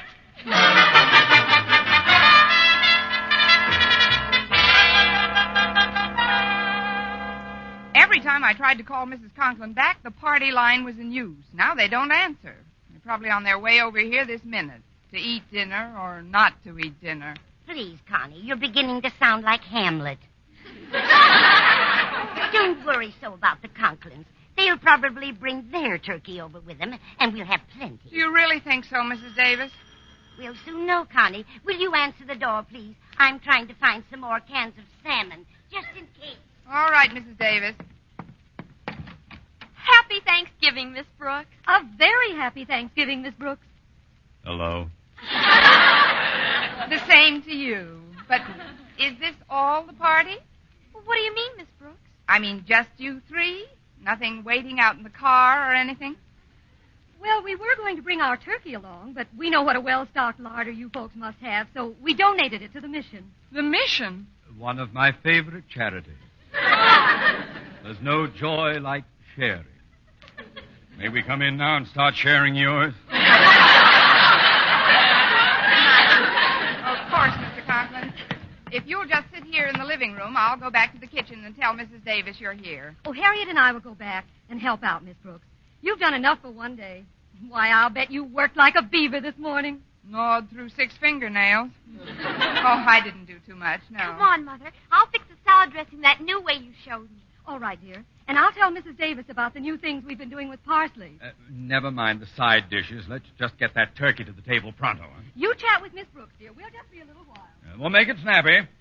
I could eat my weight in wildcats, Miss Brooks. If they come in cans, you may get the chance. I mean, we'll be sitting down as soon as the others arrive, Mr. Conklin. Oh, yes, I forgot. You're having some of your friends in. I hope that lame-brained dunce, Walter Denton, isn't expected. Want some popcorn, Mr. Conklin? Or potato chips? No, thanks. Who's coming to this dinner, Miss Brooks? Well, Mr. Boynton, for one. Oh, nice chap, Boynton. Far less irritating than many of his contemporaries. What's the trouble, Mr. Conklin? I'm not a well man. I've had some very strange symptoms lately. What kind of symptoms? Well, every so often I get sudden, blinding flashes of appetite. Oh, well, that's because you're under such a strain, Mr. Conklin. You see, under great emotional tension, many people experience sudden and uncontrollable appetites. It's psychosomatic to some extent. Really? Now, perhaps you'd like me to stretch out on the couch and tell me how, at the age of 3, I was convinced that my younger brother was a cocker spaniel. Yours, too? I was only trying to help, Mr. Conklin. I had an aunt who suffered just like you do. I remember one time my uncle caught his nose in the piano bench. Auntie ran right down to the corner and bought herself a pickle. A pickle? It satisfied her nervous craving. When she stayed with us, we always had to keep a big supply of food on hand. Big juicy steaks, chops, chicken, ducks, cold cuts, potato salad. Please, Miss Brooks. I want my dinner. But, Mr. Conklin, the others aren't... It's open. Come on in. Hello, Miss Brooks. Oh, Mr. Conklin, say, this is a surprise. Hello, Boynton. Can we sit down now, Miss Brooks? Not quite yet. Pull up a chair, Mr. Boynton. Thanks. Well, how does the turkey look? Did you get a nice-sized bird? Well, to be honest, Mr. Boynton, our turkey may not be such a big bird, but I'm sure the party is going to be a very big turkey. Oh, I almost forgot. There are some salted peanuts in this dish, Mr. Conklin. One would almost think you were trying to destroy my appetite. But nothing can do that, Miss Brooks. Absolutely nothing. Well, the door was open, so I just breezed on in. Hi, Miss Brooks. Here comes nothing now. Huh? Oh, hi, Mr. Boynton and Mr. Conklin. Hello, Denton. Miss Brooks, I've got some bad news for you. You'll have to get in line, Walter. What is it? Well, Stretch's aunt and uncle insisted that he have dinner with them today, so he can't possibly be here in time to eat with us. Isn't that awful? I'm absolutely devastated. Me too. Gosh, Miss Brooks, what'll we do with all the extra food that's left over? We'll eat it. At last! Come on! May I escort you to the dining room, Miss Brooks? It won't be necessary, Mr. Boynton. I'll just follow Leo the lion.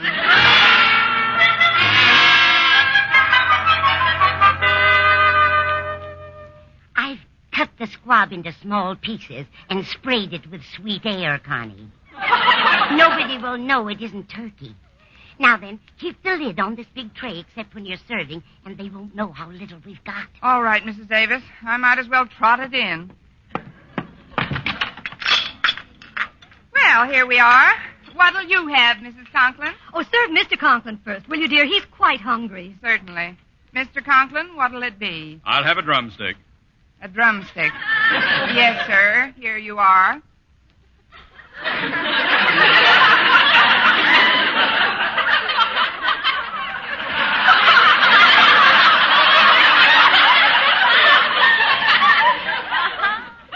Where I are. The drumstick. This is it. You know what they say, the nearer the bone, the sweeter the meat. If this has any meat on it, it must be inside the bone. Well, this is a brand new breed of turkey, Mr. Conklin. They've been experimenting for years with this type on the theory that the shorter the legs, the larger the breast. Oh, then give me some of that. Yes, sir. Here it is. This is it? This it is. You see, when they were experimenting with the short legs, the breast didn't quite get the idea of what they were trying to do. Well, where are the wings? This bird didn't get his wings. He flunked out in basic training.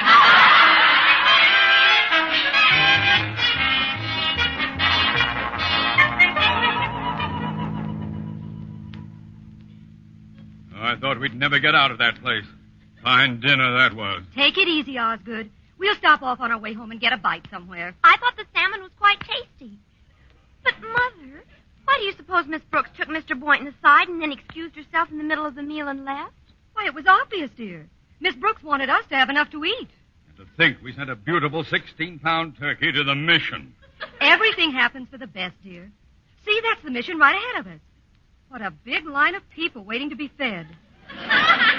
Doesn't it do your heart good to know that we Mother, can... look! That man with the 2 plates full of turkey. Yeah, full of my turkey. Why, it's Mr. Boynton.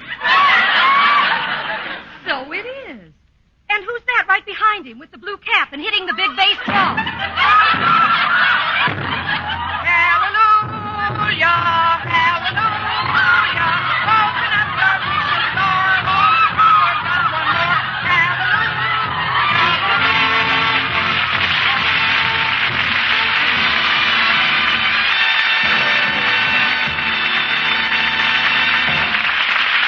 Eve Arden as our Miss Brooks returns in just a moment, but first... Dream girl, beautiful luster cream girl. Tonight? Yes, tonight. Show him how much lovelier your hair can look after a Luster Cream shampoo. Luster Cream, world's finest shampoo. No other shampoo in the world gives Kay Daumit's magic blend of secret ingredients plus gentle lanolin. Not a soap, not a liquid. Luster Cream shampoo leaves hair 3 ways lovelier.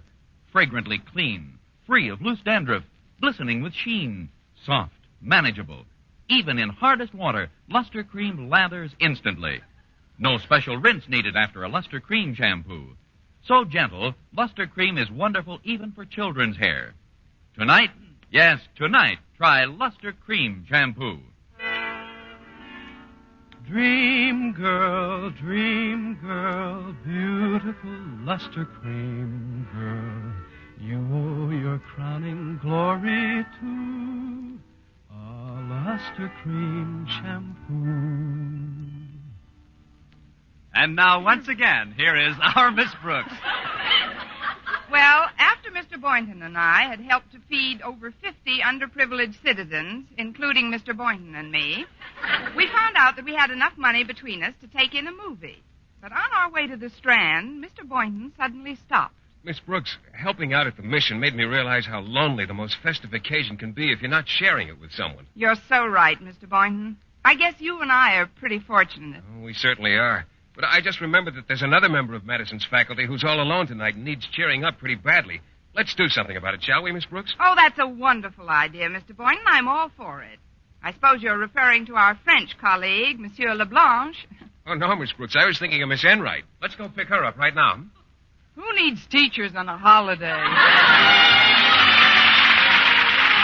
Next week, tune into another Our Miss Brooks show brought to you by Luster Cream Shampoo for soft, glamorous, caressable hair and Colgate Dental Cream to clean your breath while you clean your teeth and help stop tooth decay. Our Miss Brooks, starring Eve Arden, is produced by Larry Burns, directed by Al Lewis, with music by Wilbur Hatch. Mr. Boynton is played by Jeff Chandler, Mr. Conklin by Gail Gordon.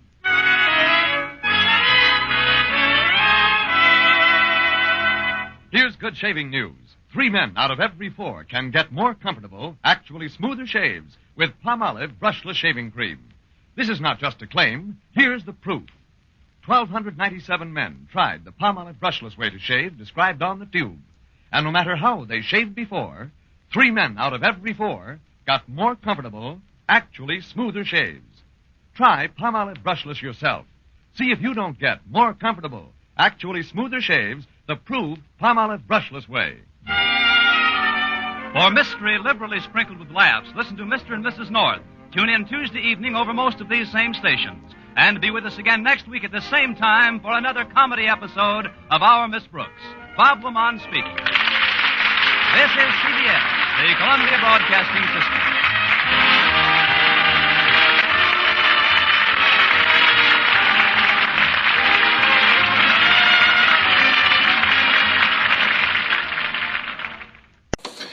From November 27th, 1948, that was our Miss Brooks. A very quick update for you. Not sure what format the show's going to be in next week. There's a slight possibility we may be streaming online next week at the station. Not sure yet. But I will keep you posted on the Facebook page and let you know and give you a link if indeed we stream online next week.